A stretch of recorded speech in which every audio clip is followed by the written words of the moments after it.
Our boy Fang Shaolun wakes up one day to find the world has gone completely sideways because a mysterious black egg is now floating in his vision. And it's not just in his head, it's physically there in his room, leaving him convinced this has to be a dream because what else could it be? But it's very real, and it turns out everyone has a floating egg now, except while everyone else's is white, his is uniquely, ominously black, making him the odd one out in this sudden, bizarre new reality.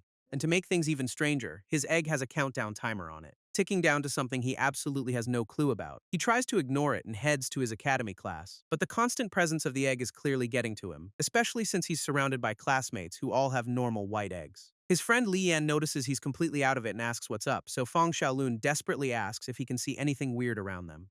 But his friend has no idea what he's talking about, thinking he's lost his mind, which means only Feng Shaolun can see these mysterious floating eggs. He glances back at his own egg, the timer now down to just under 6 hours, and with no answers and no one to talk to, he just gives up, deciding whatever's going to happen is out of his control anyway, so he just checks out completely, much to his friend's total confusion. Lian tries to snap him out of it, inviting him to check out the wall tonight. But Fang Shaolun is still completely checked out, face down on his desk. He finally looks up, asking what's so special about this wall anyway. And his friend explains a senior named Yao Tian found a rare red egg there. This plan is to meet at the park at 7 p.m., and he really wants Fang Shaolun to come. A red egg. Our boy wonders if it's connected to his own black one. But with his timer ticking down, getting his friends involved feels like a terrible idea, so he politely declines, telling them to go have fun without him. Li Yan, of course, isn't taking no for an answer and insists he join them. Fast forward to 7 p.m., and they're all gathered at the park under the moonlight. And surprise, surprise, Fang Shaolun got dragged along against his will. There, they meet up with the senior who found the egg, a guy named Yao Tian. Li Yan makes the introductions, shoving his very reluctant friend forward. Yao Tian seems cool with it, and with the whole crew assembled, they head out. But as they're walking, one of the guys notices something super weird about their senior. Yao Tian doesn't have an egg floating around him at all, which freaks Fang Shaolun out. His friend just tells him to stop spacing out, so he gives up and just follows along. This group ventures off the path and into a forest with glowing flora.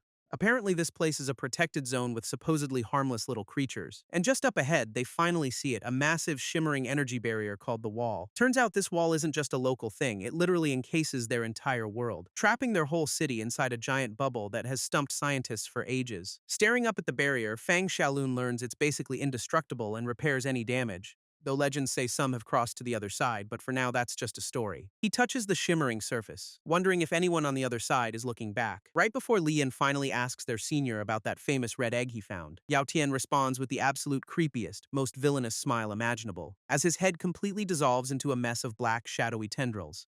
Our boy is, understandably, having a complete and total meltdown over this development, watching as those same tendrils coalesce into the legendary red egg, floating above the body. Where Yao Tian stood is now a masked figure who looks at Fang Shaolun with a strange laugh, announcing that it's time for the hunting game to finally begin. A hunting game is the last thing Fang Shaolun wants to hear about right now, especially when he sees his own egg has sprouted demonic wings with its timer under 2 hours. With his own deadline looming, this is the absolute worst time for a pop quiz from a monster. This villain floats over, pointing out that Fang Shaolun's black egg makes him an aberration, and he explains the hierarchy. Humans with white eggs are food, while red eggs are soldiers. This makes Fang Shaolun with his unique egg a rare target to be hunted down. This villain adds that while he could just end it, he much prefers to play with his food. But his monologue is cut short when a tiny creature suddenly pops out of the ground. His villain speech gets rudely interrupted by Li Yan, who comes flying in with a surprise attack. It seems Li Yan has fused with his own egg, sprouting claws and a very feral grin. Fang Shaolun can only watch from the ground, totally stunned to see his friend go full-on berserker.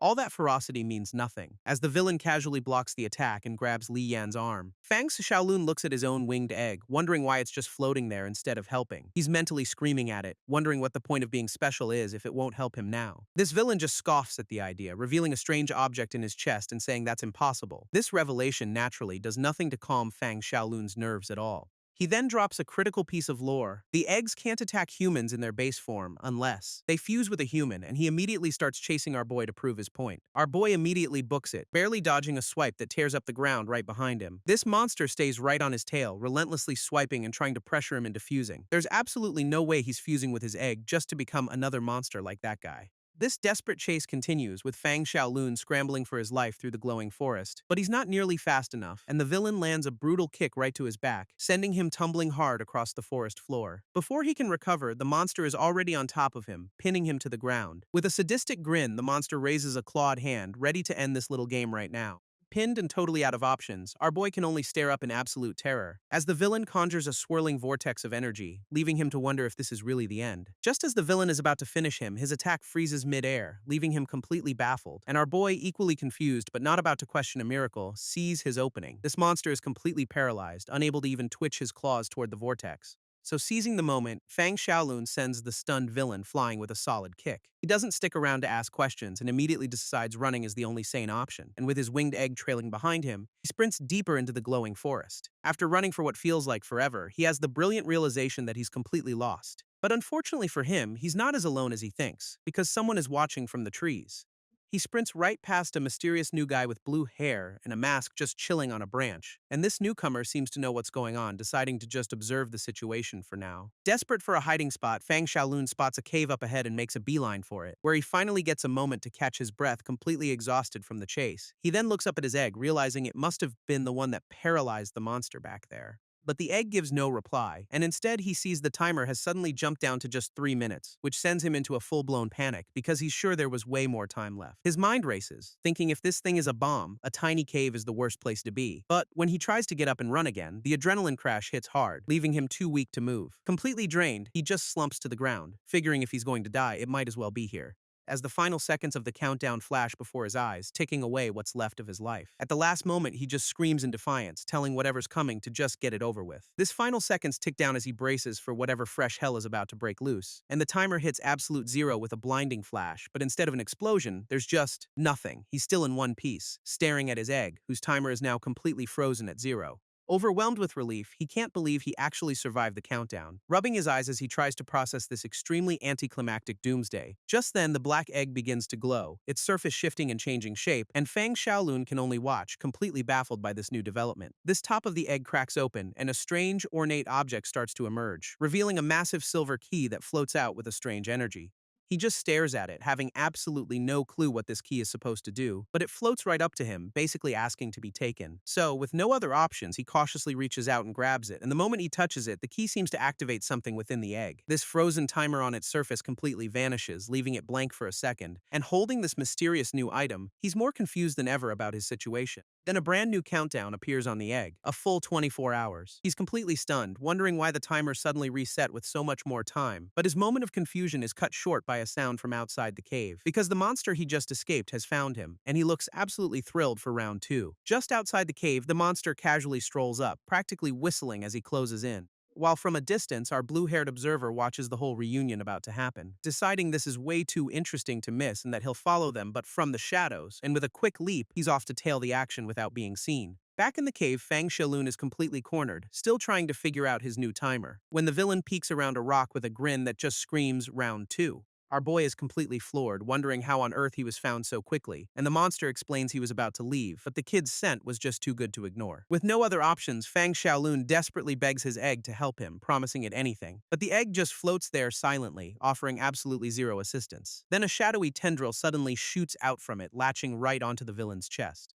leaving Fang Xiaolun holding the key, completely confused by this sudden aggression. This monster is just as surprised, since eggs aren't supposed to be able to attack fused humans, but he easily swats the tendril away, calling the whole attempt a pathetic joke. That's when it clicks for Fang Xiaolun as he looks from the key to the strange object in the villain's chest. This egg gives a little nod, confirming his insane idea. He's supposed to use the key on the monster. This villain just watches, wondering if the kid seriously plans to fight him with a fancy-looking key. Turns out, that thing in his chest isn't just an object, it's a literal keyhole. So with a new, probably terrible plan, Fang Xiaolun charges forward with the key held high, and the monster just smirks, finding this whole desperate attempt absolutely hilarious. He lunges with the key, but the monster just casually bats his attack aside, and a swift kick sends our boy flying backwards across the cave floor. Fang Xiaolun realizes this guy is way too fast to hit with a direct attack, and the monster just strolls forward, mocking him for even trying to use such a clumsy weapon. But then it clicks. The monster has no idea there's a literal keyhole in his chest, giving him an opening, so he drops the key on the ground, pretending to give up as part of a new plan. Then he starts taunting the villain, calling him a scrap soldier to bait him into getting closer. This, predictably, does not go over well with the monster at all. Enraged, the villain lunges and pins him to the ground again, ready to teach him some manners. And Fang Xiaolun barely manages to block the incoming strike, holding on for dear life, while his other hand desperately reaches for the key he dropped just moments ago. He manages to grab it just as the monster is gloating over his apparent victory, and with one last desperate move, he jams the key right into the villain's chest, which causes the monster to freeze in shock as the key begins to glow. From the sidelines, our blue-haired observer looks on, clearly not expecting that to work. A massive surge of blue energy erupts from the key, engulfing them both, and suddenly the world around Fang Xiaolun dissolves into a strange, watery abyss. He finds himself falling through this bizarre new dimension, still clutching the key, looking around in total confusion at his sudden change of location, because he's now standing in some alien landscape with a giant, terrifying structure looming over him. Before he can even process the scenery, the blue-haired observer grabs him from behind, telling him to shut up and get down if he wants to live. Without waiting for an answer, he yanks Fang Xiaolun over a nearby ledge, and they both take cover behind some jagged rocks, just in the nick of time, because a new hooded entity and its weird-looking dog creature have just arrived on the scene, and our boy can only watch in terror, trying not to make sounds. This hooded being is absolutely gigantic, towering over their hiding spot. But then the monster he just stabbed with a key also appears, now with a brand new look. This hooded giant immediately senses this guy's dangerous aura and decides it's time to bounce. But unfortunately for him, the white-haired villain starts walking right toward him. From their hiding spot, the blue-haired guy is completely floored by this turn of events, while the villain doesn't even seem to be trying, just giving them a casual side-eye. He powers up his arm with dark energy, clearly ready to throw down, and in a flash, he blitzes past the hooded being to land a solid hit on its pet. This creature gets absolutely rocked, much to the blue-haired guy's shock, as the villain becomes a blur, landing multiple hits on the poor beast. He lands gracefully on the ground, surrounded by the crackling remnants of his attack, then launches himself into the air, grabbing the creature mid-flight and slams it into the ground, taking it out of the fight completely. All the blue-haired guy can do is watch, stunned by this insane display of power. This blue-haired guy can only kneel, completely overwhelmed by the villain's new power, and he can feel the raw energy pouring off this guy, which is absolutely terrifying. But then the villain casually thanks him for the assist, turning his attention to the hooded giant, whose pet creature doesn't waste any time and immediately lunges forward to attack, summoning 3 massive orbs of crackling blue energy above its head, which makes the blue-haired guy realize they need to get out of there like yesterday. This orbs combine into a single massive beam of pure destruction, firing straight down at the two of them with enough force to level the entire area. But the attack just stops, leaving the creature completely baffled as to what just happened, because the villain just tanked the whole thing without even flinching, looking bored. Both the blue-haired guy and his little floating companion are equally confused by this development, when a similar creature floats up to the villain and seems to have a little chat with him. This villain seems surprised by what it's saying, almost like he's getting instructions, and the blue-haired guy realizes his own creature is telling him the same thing. They're taking turns. Accepting this bizarre new rule, the villain tells his little partner to unleash its ultimate move, and he focuses, getting ready to use a technique he's apparently never even heard of before. As the knowledge of the attack flows directly into his mind, his hand crackling with power,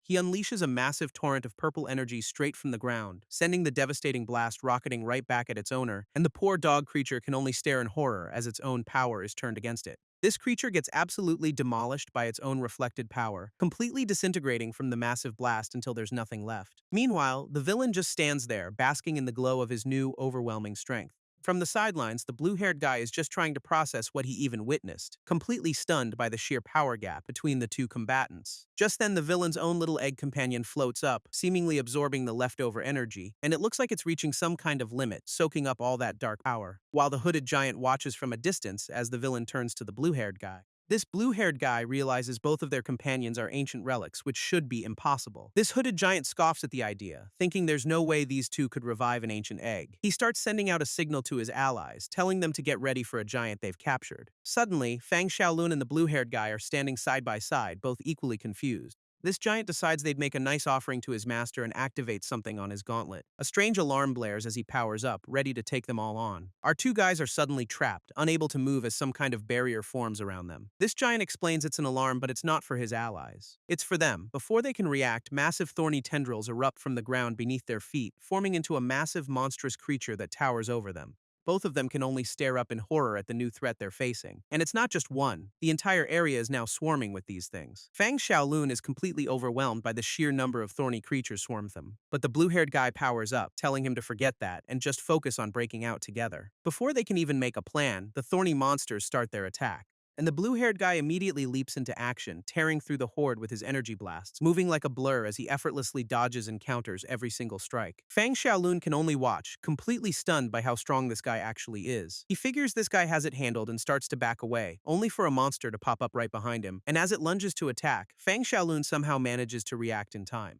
hopping onto its tendril to dodge out of the way with surprising agility. He's confused by how easily he dodged that, wondering what's going on, because for some reason, all of these monsters seem incredibly slow. Turns out, it's not his speed. The blue-haired guy's companion reveals Fang Xiaolun's egg is slowing them down. Seeing this, the little white egg seems to suggest a new plan to its master. But the blue-haired guy knows this chaotic place isn't the right time to try and steal the black egg's power. His companion insists, saying that power is their only ticket out of here and the key to saving someone important, but he shuts that idea down, telling it to focus on the current fight. Meanwhile, Fang Xiaolun is still dodging, warning his egg that the giant will be mobile again in 2 minutes. He's suddenly caught off guard by a telepathic message, as his egg reminds him to get back the key he used earlier. And Fang Xiaolun realizes he completely forgot about the key he jammed into the villain's chest. With a telepathic nudge from his egg, he spots the key glowing on the ground below, confirming it was dropped right near the giant this whole time. Without a second of hesitation, Fang Xiaolun makes a mad dash for it, leaving the blue-haired guy totally confused about where he's suddenly running off to. He dodges past the remaining thorny creatures, his eyes locked on his prize, which is of course sitting right at the feet of the giant who's just standing there menacingly. He dives for the key as his companion urges him to hurry up, but the giant breaks free from the time-slowing effect way earlier than they'd calculated, and Fang Xiaolun can only look up in horror as a massive fist comes flying down at him. This giant's punch slams into the ground with incredible force, completely pulverizing the spot where our boy was just a moment ago. But the giant is shocked to find himself frozen in place once again, because as the dust settles, Fang Xiaolun is revealed to be totally unharmed. He's now holding both the key and his egg, which clearly saved him at the last second. He gives a quick thanks to his little companion for the absolutely clutch save, landing safely on the ground, seemingly out of immediate danger. But then his egg starts acting strange, glowing with an intense light, and the key suddenly flies out of his hand and right into his mouth. He's completely stunned, wondering what's wrong with his egg as it continues to glow, trying to get a response from it, but his little companion is now completely silent. This hooded giant finally realizes Fang Xiaolun's egg was the source of the time-slowing effect, and he scoffs, thinking that without the egg's help, our boy is completely defenseless. Fang Xiaolun tries to reassure his now silent companion, promising he'll keep it safe, but the giant just grabs him by the head, ready to end this little distraction, just as the white-haired villain's pet creature starts to stir in the background. This creature has a brand new sleeker look and immediately blitzes towards the giant, completely ignoring its master's calls as it zips right by him. It snatches Fang Xiaolun right out of the giant's grasp, much to his confusion, because he has absolutely no idea why this thing is suddenly helping him escape. This creature flies off, carrying him through the air to an unknown destination, and drops him right next to the blue-haired guy, who's just as baffled by this rescue. Fang Xiaolun quickly yells that this creature is an ally, telling him to hop on. This blue-haired guy is understandably skeptical, but decides to trust him for now, and with a quick leap, he prepares to join them on their new ride. He lands neatly on the creature's back right behind Fang Xiaolun, and with both passengers aboard, their strange new mount takes off. This hooded giant can only watch them escape, clearly not happy about this development, but as he lands, something suddenly clicks in his mind. He realizes that Fang Xiaolun's little egg somehow managed to control his own creature. This gives him a new idea. He can use that power to get back the giant's shell and earn a major reward. With their escape secured, the creature carries them through a bizarre purple-tinged landscape, and while riding, Fang Xiaolun properly introduces himself to his new, very reluctant travel companion, who introduces himself as Nandong, explaining he also got teleported here while investigating his own strange egg. Fang Xiaolun connects the dots, realizing the space jump must be his black egg's power, and Nandong's little companion confirms it, much to our boy's surprise. He wonders if the key is their ticket home, just as Nandong's egg starts glowing intensely, which makes Nandong immediately tell his companion to knock it off. But the little white egg ignores him, unleashing a strange pulse of energy, which swirls around and heads straight for Fang Xiaolun's egg, zapping it with a beam of light before anyone can react. Nandong immediately leaps forward to snatch his companion back, clearly furious about the unauthorized attack. While Fang Xiaolun is just relieved his own egg seems to be waking up from the jolt, their ride suddenly makes a sharp turn, nearly throwing both of them off its back, and Nandong scolds his egg, asking if it's okay after that stunt. This little white companion just apologizes meekly to its master. Just then, Fang Xiaolun spots something up ahead, wondering if they're about to hit a wall, as their creature dashes towards what looks like a dead end in the cave system. They finally come to a stop in a strange open cavern, their escape route seemingly cut off. Fang Xiaolun reaches out and touches an invisible barrier, feeling a familiar sensation that reminds him of home, but his egg is still completely unresponsive, making him worry if it's actually okay after all. His little egg companion explains it had to use its emergency defensive power, so it's out of juice for now, which confuses Fang Xiaolun, who thought the other egg's energy blast was an attack, not a defense, and this whole mess just reminds him that he really can't afford to trust anyone anymore, triggering a quick flashback to a traumatic childhood memory with two imposters posing as his parents, who were clearly anything but given their sinister, glowing eyes and unsettling smiles. Snapping back to the present, he finds Nandong just watching him quietly.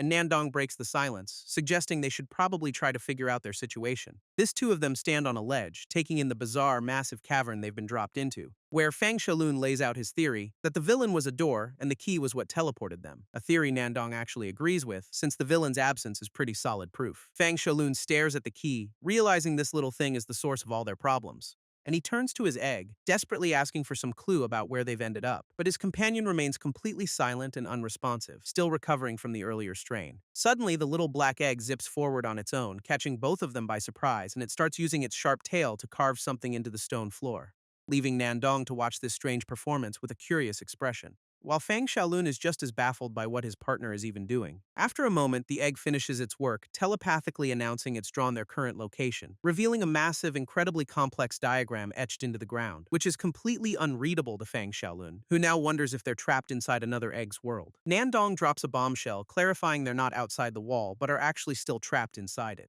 Fang Shaolun is understandably completely lost by that statement. His egg chimes in, pointing to the map and confirming they're in a tiny section of the whole structure. This absolutely shatters Fang Shaolun's worldview, realizing their entire world was just a small slice of this place. This egg then helpfully points out their starting location versus their current one on its little diagram. Kneeling down, Fang Shaolun asks what the massive uncharted part of the map is supposed to be. Turns out the map is split between the revealed area they know and a vast unrevealed territory. He's struggling to comprehend that their world isn't even a sphere, just a tiny fragment of this egg-shaped dimension. His companion explains that humans just perceive it as a sphere due to a cognitive blind spot. Nandong agrees, calling it a classic illusion created by their own minds. Fang Shaolun is still hung up on the whole wall thing, trying to make sense of it all. Nandong just cryptically adds that what you see isn't always what's real. He then reveals the wall is actually a living entity with its own consciousness, meaning they're inside a giant creature. Unfortunately, the black egg can't offer any more info, since its memory only starts from when it met Fang Shaolun. Nandong asks why it drew the map, and the egg explains it was tracking something called a singularity. Fang Shaolun has no clue what that is, asking for a quick definition.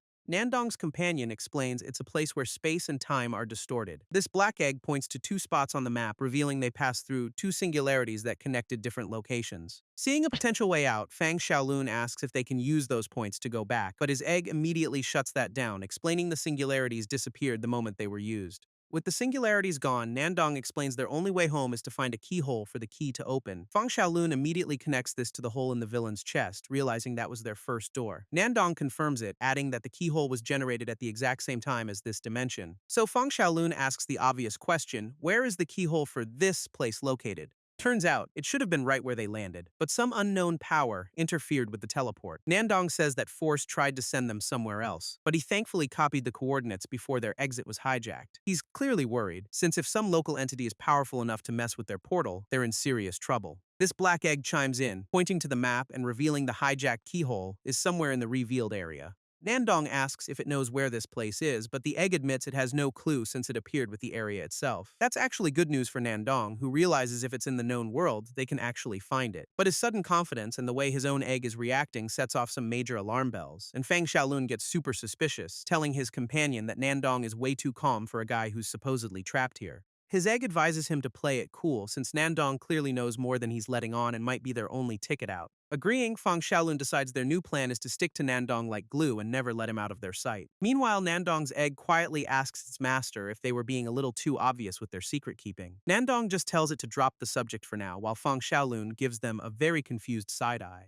Changing the topic, Fang Shaolun asks his egg if it can narrow down the keyhole's location at all. This little guy has a brilliant idea. They can just use the key's vision sharing function. This is brand new information to Fang Shaolun, who has absolutely no idea what that even means. His egg explains that since the key and keyhole are linked, they can see through the keyhole's eyes, giving them a direct view of their exit. His egg takes the key, ready to activate the vision sharing function, telling him to just relax and close his eyes, which our boy does without question. This little companion then presses the key right into his forehead, zapping him with energy, which establishes a direct crackling link between his mind and the key. He opens his eyes again, and they're now glowing with a strange targeted pattern, as he's suddenly seeing a bizarre, moonlit city through the keyhole's eyes. This view then shifts to a pair of bound hands, confirming the keyhole is on a person, and he quickly deduces that the white-haired woman sitting on high must be their target. But as he's watching, she suddenly turns her head, as if she can feel him looking. She even gives a little smirk, confirming she's totally aware of his psychic peeping. Reaching out, she touches the camera and shatters the connection with a flash of light. which jolts Fang Xiaolun back to his own body, shocked that she could actually see and attack him. This key floats away from his head as he asks his little partner what just happened, quickly explaining to Nandong that a mysterious girl somehow detected him and broke the link. He notes that vision sharing is tricky when the keyhole is on a person, then asks Nandong for his take. Kneeling down, Fang Xiaolun starts sketching the half-dome city he saw in the dirt,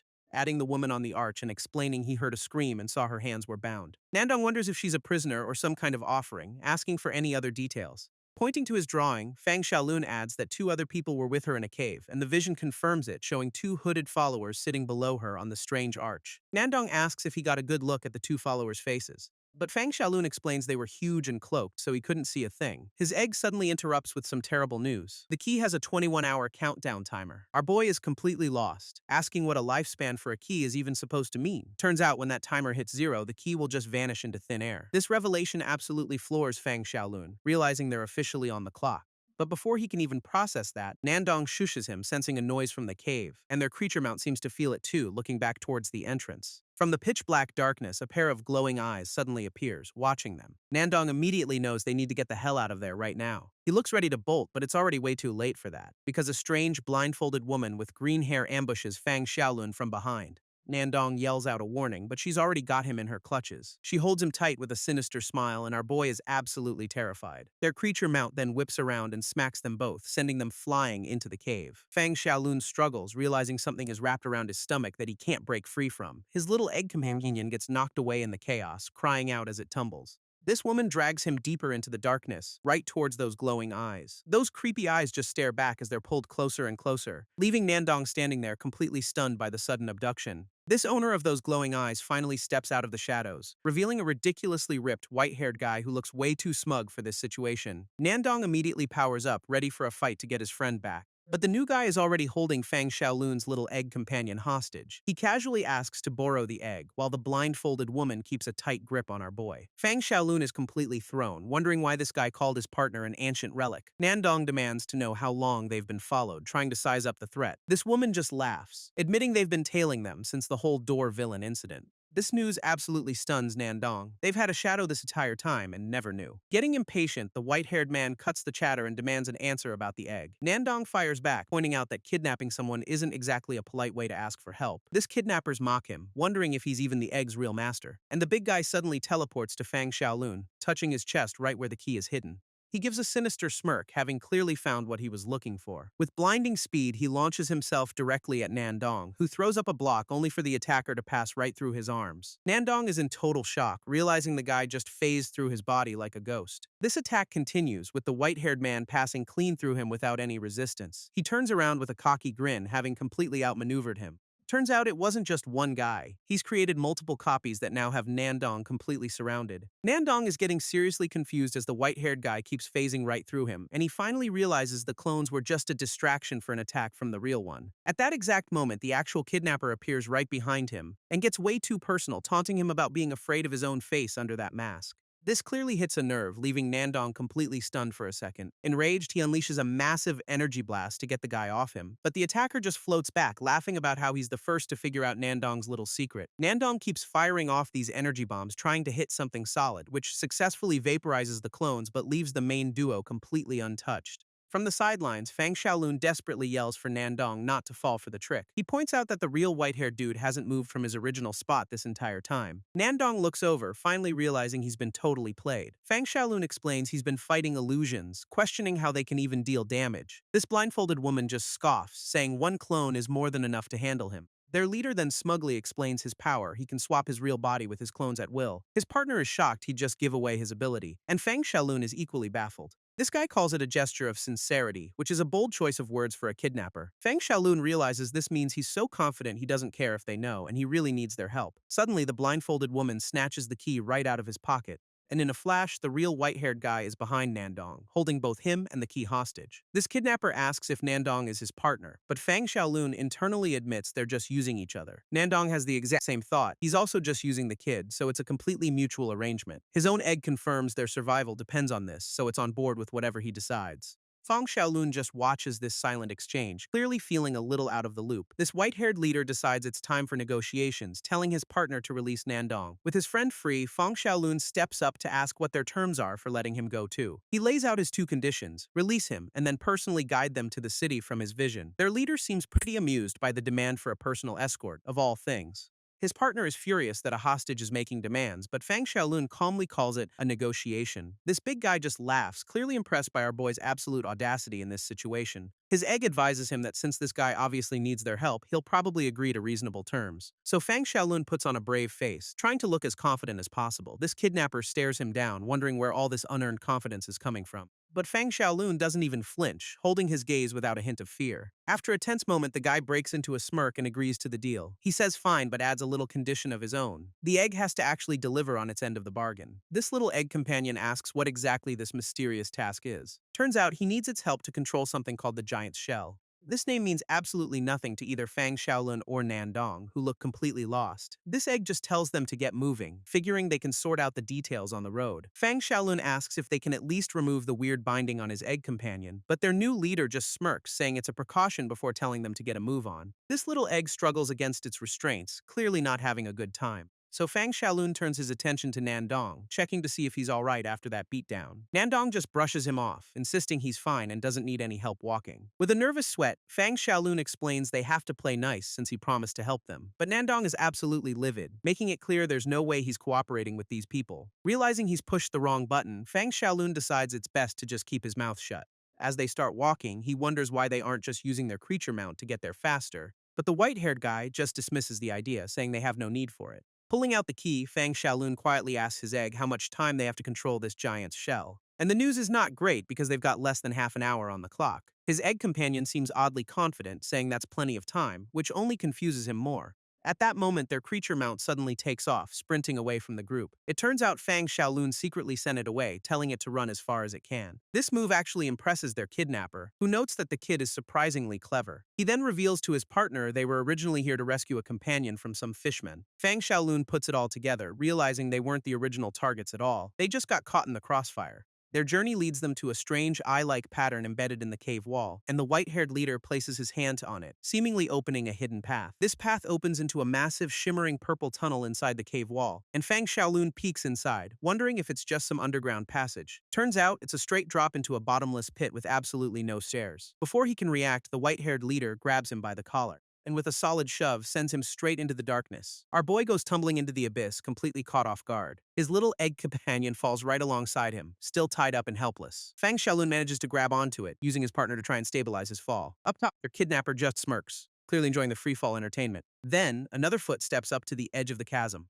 and the entire group, including Nandong and the leader, dive in right after him. Meanwhile, in another part of this place, a new green-haired woman tells her masked companion not to look at her, holding out a small, blue, shell-like object for him to take. It's a strange, segmented little thing, almost like a piece of armor. This blue-haired guy is completely baffled, asking what it's even for.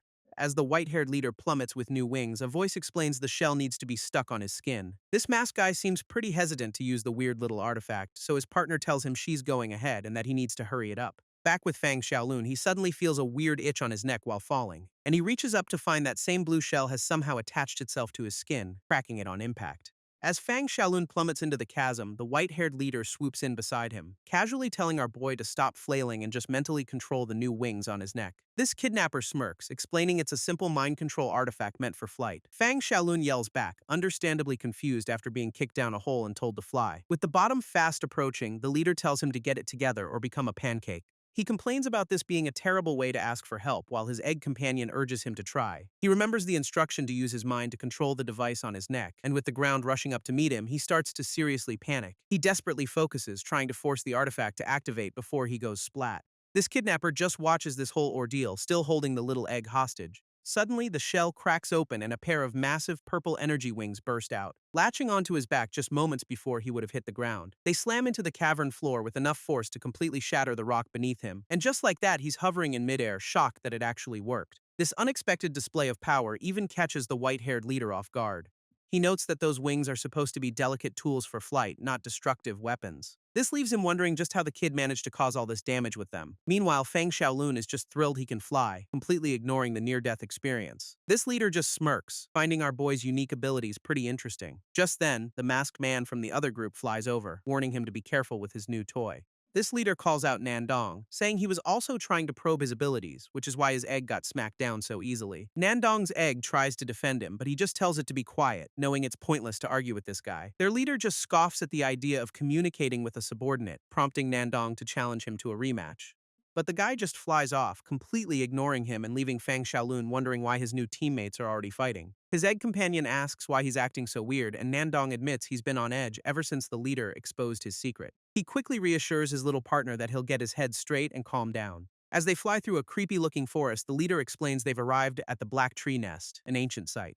Fang Xiaolun asks about the name, remembering his egg was called an ancient relic and wanting to know what that means. This leader explains that a century ago everyone had an egg, but a disaster from a forbidden land wiped most of them out. This is major news to Fang Xiaolun, who realizes that means almost nobody has these companions anymore. This guy confirms they're basically extinct, which is why they're called relics, except for the one known as the Giant's Shell.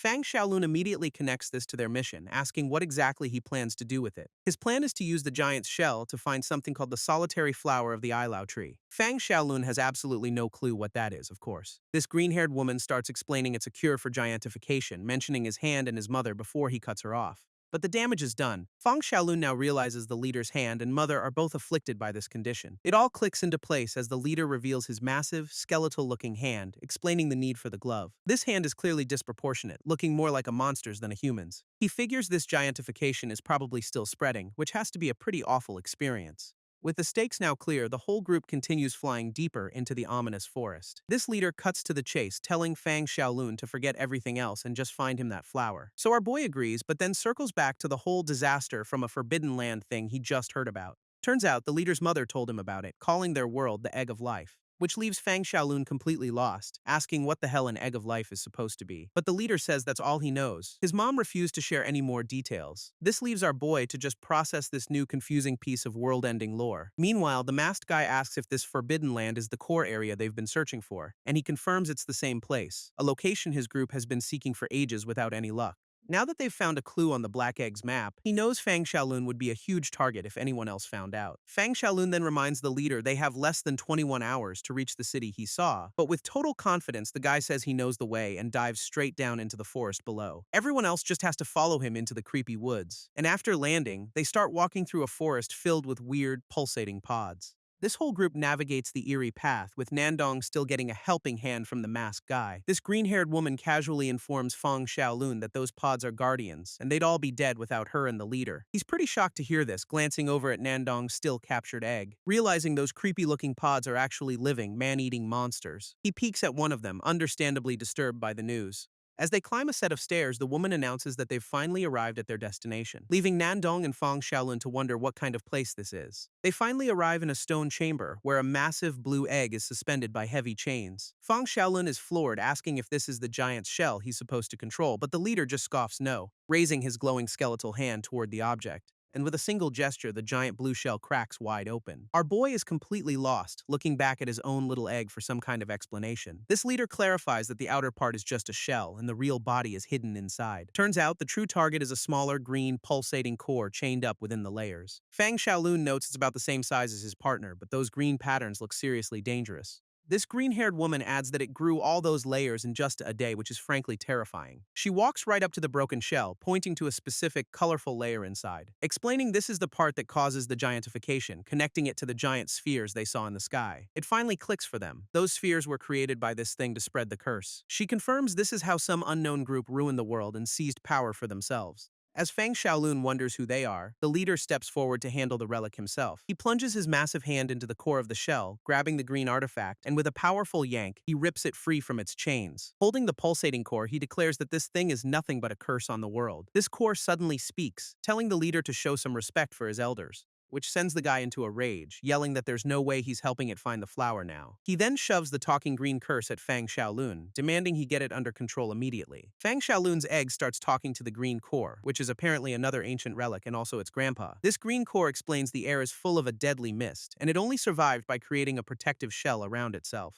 Our boy is completely lost, asking for a quick explanation on this deadly egg mist, so the leader clarifies it's the same disaster he mentioned earlier from the Forbidden Land. This green-haired woman adds that this poison replicates in the air, causing mass death, prompting Fang Xiaolun to check on his own partner. But his little egg just shakes its head, saying it actually feels more comfortable here than anywhere else. This news surprises the leader, while the egg just tells Fang Xiaolun not to worry about it. Changing the subject, Fang Xiaolun turns to Nandong and asks how his companion is holding up. Nandong just says his egg is fine, though it doesn't look particularly thrilled. Fang Xiaolun guesses the difference in their reactions might be because they're from different worlds, but Nandong reveals his own egg was nearly taken out by the poison when they first arrived here. His little partner just hangs its head, remembering the close call. This makes Fang Xiaolun realize his own egg is somehow immune to this world-ending mist, adding yet another mystery to the pile of things he doesn't understand about his companion. This green-haired woman gets curious, asking if it's true that everyone in his world has an egg, and he confirms it. But the leader cuts the conversation short, demanding Fang Xiaolun use his black egg to control the giant's shell immediately.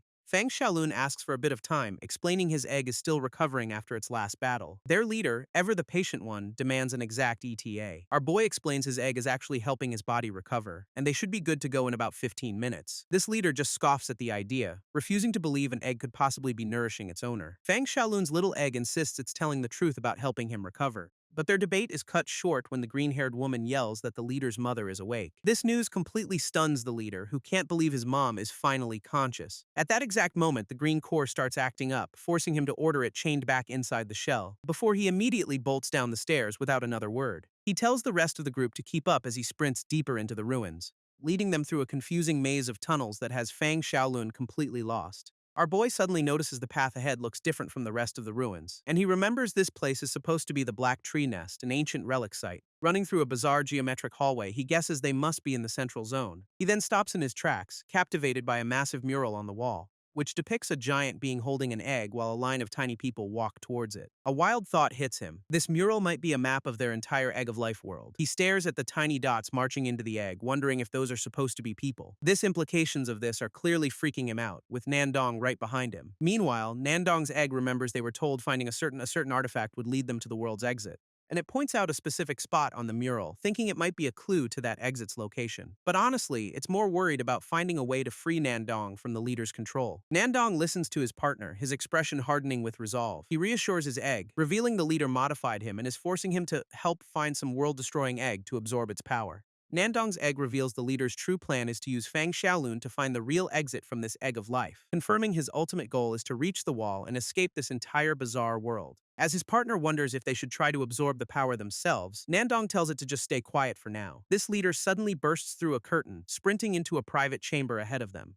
He rushes to a large bed where his mother lies, her feet swollen and bandaged from the same giantification curse. She sits up, finally conscious after all this time, and calls him by his name, Dai. Dai is completely overwhelmed with relief, asking if she even knows how long she's been asleep. She says she heard it was about half a month, while the green-haired woman asks if her feet are still in pain. His mother smiles faintly, confirming the pain has thankfully subsided a little. Dee promises her that her suffering is almost over, certain they'll find the solitary flower soon. This news just leaves her looking completely baffled by his sudden confidence. Her attention then shifts to the doorway, noticing Fang Xiaolun and Nandong have entered the room. Fang Xiaolun, trying to be polite during this very intense family moment, just offers a simple hello. This mother seems a bit startled by the strangers but manages to greet him back. Dee just smirks, asking his mom if she's surprised to see their new companions. In a flash, he snatches Nandong's still-captured egg right out of the air and proudly presents it to his mother, declaring this is the very relic that will lead them to the cure. His mom just stares at the black egg, her expression shifting to one of pure, unadulterated shock. We get a flashback to her with a wounded man, presumably Dee's father, as she tells him their son's name will be Dee. But he cuts her off with a grim prophecy, warning that the arrival of a pure black egg will signal her end, and she must break it to escape. This flashback continues with her husband's dying words, telling her to just stay alive no matter what happens to him. Back in the present, she stares at the black egg, remembering his prophecy that its arrival was inevitable. He had warned her that this very egg would be the sign of her impending doom. and now, seeing it in her son's hand, that grim prediction is finally hitting home. She realizes that while the prophecy is coming true, the egg itself might not be the direct cause of her death, just a piece of the puzzle. Dai snaps her out of her daze, completely confused by her terrified expression. She quickly changes the subject, reminding him that the solitary flower they need for the cure is not only rare but can also run away. Fang Xiaolun is understandably confused, asking how a flower is supposed to just get up and leave. This masked guy explains it's a sentient plant that flees from danger, making it a nightmare to catch. But Dai has a plan, telling his mom the giant's shell can secrete a special substance to attract the flower. Fang Xiaolun gets it. They want him to control the shell to make bait, but he points out there's no guarantee it'll even work. Dai confidently states they've already pinpointed a few possible locations, leaving his mother to wonder if this egg really is their only hope. She reflects on how much Dai's grown, deciding his safety is now her absolute top priority. In another flashback, we see her and a young Dai on the run, saved only by some bone ball her husband left them. She resolves to give this protective artifact to Dai before her time runs out, but she knows controlling it requires immense mental fortitude, and it's already taking a toll on her own body. Looking at D, she worries if he can even handle its power, thinking it's better to just find the cure and fix his hand first. Her paranoia kicks in as she eyes Fang Xiaolun's group, wondering if they're secretly working for an enemy named Peng. Suddenly, the black egg seems to speak directly to her, asking if she's afraid of it. It continues to taunt her, asking if she's scared because of its appearance, which only freaks her out more. Dai's mom is stunned as the black egg confirms it's talking to her, using an artifact on her body to force a connection. She realizes it's the bone ball her husband left her that's allowing this to happen. This egg explains they're now telepathically linked, telling her not to be afraid just because it looks a little evil. This whole situation leaves her completely speechless, trying to process the impossible. Without another word, she reaches out and gently takes the egg from her son's hand. Dai is totally caught off guard by his mother's sudden, decisive action. Holding it close, she feels a strange warmth and apologizes, realizing she can sense its true, gentle nature. Her son just watches on, completely confused by her sudden change in demeanor. She then asks the little black egg to help cure Dai of the giantification poison. Turning to Fang Xiaolun, she formally entrusts him with her son's well-being. She thanks them in advance, saying she knows they'll do their best since Dai brought them here. Then she asks to speak with Fang Xiaolun and his egg privately for a moment, because she's about to drop some major world secrets her husband learned as a crow ghost. Meanwhile, the green-haired woman finds Dai and his masked buddy kicked out of the room. Dai just grumbles that his mom wanted a private chat with the new kid, and he's clearly not happy about it. His companion immediately picks up on the fact that he is absolutely fuming. Seeing his mood, she tries to make a quick escape, claiming she has other business to attend to. But Dai isn't having it, demanding she stay and help him practice with his hand. She wisely decides to get the hell out of there, breaking into a full sprint down the hall. So D just turns to his other subordinate, asking if he's up for that rematch he wanted earlier. Nandong, looking way too serious for this, accepts D's offer for a little rematch. A short while later, Fang Xiaolun emerges from his private meeting with D's mom, looking like he just downloaded the entire world's lore. He's trying to process the fact that the crow ghosts were the first humans here, all controlled by some mysterious entity. Turns out this whole world is basically a farm, and he's finally connecting the dots to when he was told white eggs are just ingredients. It all clicks with Nandong's earlier explanation. White eggs are food, red eggs are soldiers, and his own black egg is a total anomaly. This full weight of that revelation is clearly hitting him hard as he just stands there in the hallway. Just then, D and a slightly roughed-up Nandong come strolling back down the corridor. D asks what he was up to, and Fang Xiaolun just plays it cool, saying he was killing time. Nandong gives him a curious look, probably sensing something's off after that private chat. A fresh scratch on Nandong's face confirms his practice session with D was less than friendly.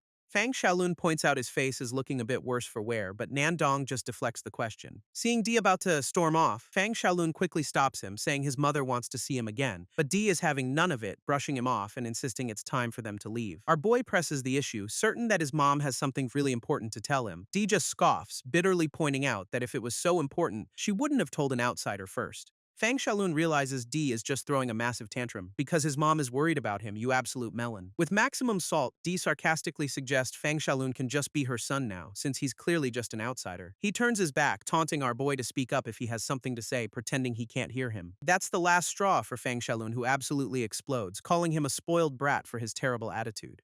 This sudden outburst leaves both D and Nandong completely stunned, not expecting him to snap back so hard. Absolutely livid, D lunges forward with his giant hand, screaming that he's going to make Fang Xiaolun pay. But our boy just casually slaps the massive hand aside with his own, a flicker of dark energy around his palm. D is completely floored, wondering how the hell he just got blocked so easily. Nandong silently notes that the power coming off Fang Xiaolun is way stronger than before, probably amplified by his anger. Fang Xiaolun keeps laying into him, saying anyone who only makes their mother worries is nothing but a spoiled brat. D snaps back that his mom is the strongest person alive and would never cry in front of others, calling him a liar. With a smug grin, Fang Xiaolun just tells him to go back in and see for himself if he's so sure. That's all it takes for D to bolt back to the room, leaving Nandong's egg to ask about that sudden power-up. Fang Xiaolun explains he had a period of weird super strength as a kid that vanished after he learned he was adopted. His little partner is just amazed, realizing he was a total powerhouse even back then. Our boy just muses that being too strong in the human world is probably a bad thing anyway, so it's for the best. This egg is, understandably, just confused by that logic. Meanwhile, Dee bursts back into his mother's chamber, looking completely flustered and calling out to her. He sees the tear tracks on her face and realizes, with a shock, that Fang Xiaolun was right. He'd been played. She asks if he's still angry, which triggers a flashback to a time he ran off on his birthday, misunderstanding her actions. In the memory, a young Dee runs off, determined to get the gift he'd spent months preparing for her. He's suddenly stopped by two shady men who try to lure him over for a routine inspection. These two exchange a suspicious glance, clearly recognizing something about the kid. One of them notes his resemblance to a description from the Crow Ghost and decides to chase him down to be sure. This kicks off a desperate chase, with a terrified young Dai sprinting through the alleys to escape his pursuer. Young Dai taunts his pursuers from the flashback, absolutely certain they can't catch him.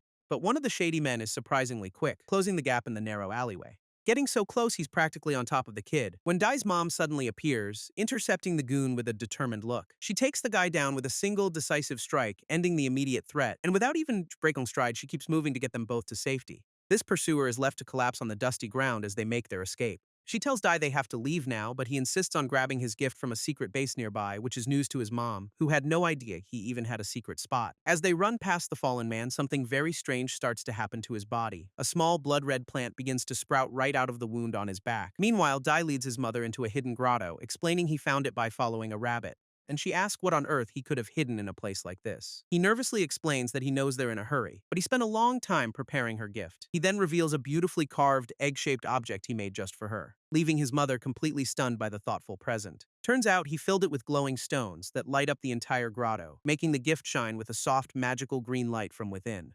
A blushing Dee admits he was actually planning to give it to her in 2 days for her birthday, and completely overcome with emotion, she pulls him into a tight hug, thanking him for the gift. As they share a tender moment, young Dee notices something strange in his mother's hair, and she pulls out a tiny blood-red plant. Realizing with horror it's a tracking device from the man she took down, she immediately snaps her hair, knowing the new Crow Ghost can use it to pinpoint their exact location. But Dai confidently tells her to hand it over, certain they can't be found in this maze of a cave. His mom is just a little taken aback by his sudden, almost reckless, courage. Outside, however, the pursuers are already using an identical plant to home in on their position. This new Crow Ghost and his crew follow the plant's signal, which points directly at the ground beneath them. A quick stomp on the forest floor confirms their suspicions. It's hollow. One of the goons quickly uncovers the hidden entrance to the grotto, a smug look on his face. This leader gives the order to just eliminate them inside the cave, not bothering to take them alive. He's actually impressed she could take out the previous Crow Ghost, musing she's more worthy of the bone ball than its last owner. With a sinister grin, he decides he's going to enjoy this little confrontation. Inside, one of the pursuers drops in, taunting Dai that he's not here to play games. This guy channels some kind of energy into his fingertips, preparing to strike, and lunges forward with a lightning-fast attack aimed right at the kid. Dai dodges it with surprising ease, leaving the attacker momentarily stunned by his speed. But the pursuer is way faster, instantly reappearing right behind him for a sneak attack. He grabs Dai from behind, smugly boasting that his skills are on another level. Dee just gives him a completely unbothered smirk, asking if he's really so sure about that. In a blur, Dai reverses the position, now standing behind the shock goon and asking if he's having fun yet. This goon is completely baffled, realizing he just got outplayed by a literal child. He even starts to wonder if his own boss is just another one of these clones. Meanwhile, the real Dee and his mom are scaling a massive root system to escape. Dee tries to reassure her, boasting that his new skills are nothing to sneeze at either. But their escape is cut short when another pursuer lands right in their path, and his mom's expression hardens, ready for a serious fight. This new Crow Ghost leader makes a graceful landing, blocking their only way up. Her hair whips around dramatically as she squares up against the new threat. She calls him out, telling him to stop hiding and show himself already. Dee is completely shocked, wondering how this guy managed to bypass his clone decoy. This man introduces himself as the new Crow Ghost, number 16, looking way too pleased with himself. She's not impressed, telling Dee to get going while she handles the trash. He tries to play it cool, claiming he's just here for a peaceful negotiation, but she's not buying it for a second, urging her son to run. After a brief moment of hesitation, Dee finally turns to make a break for it.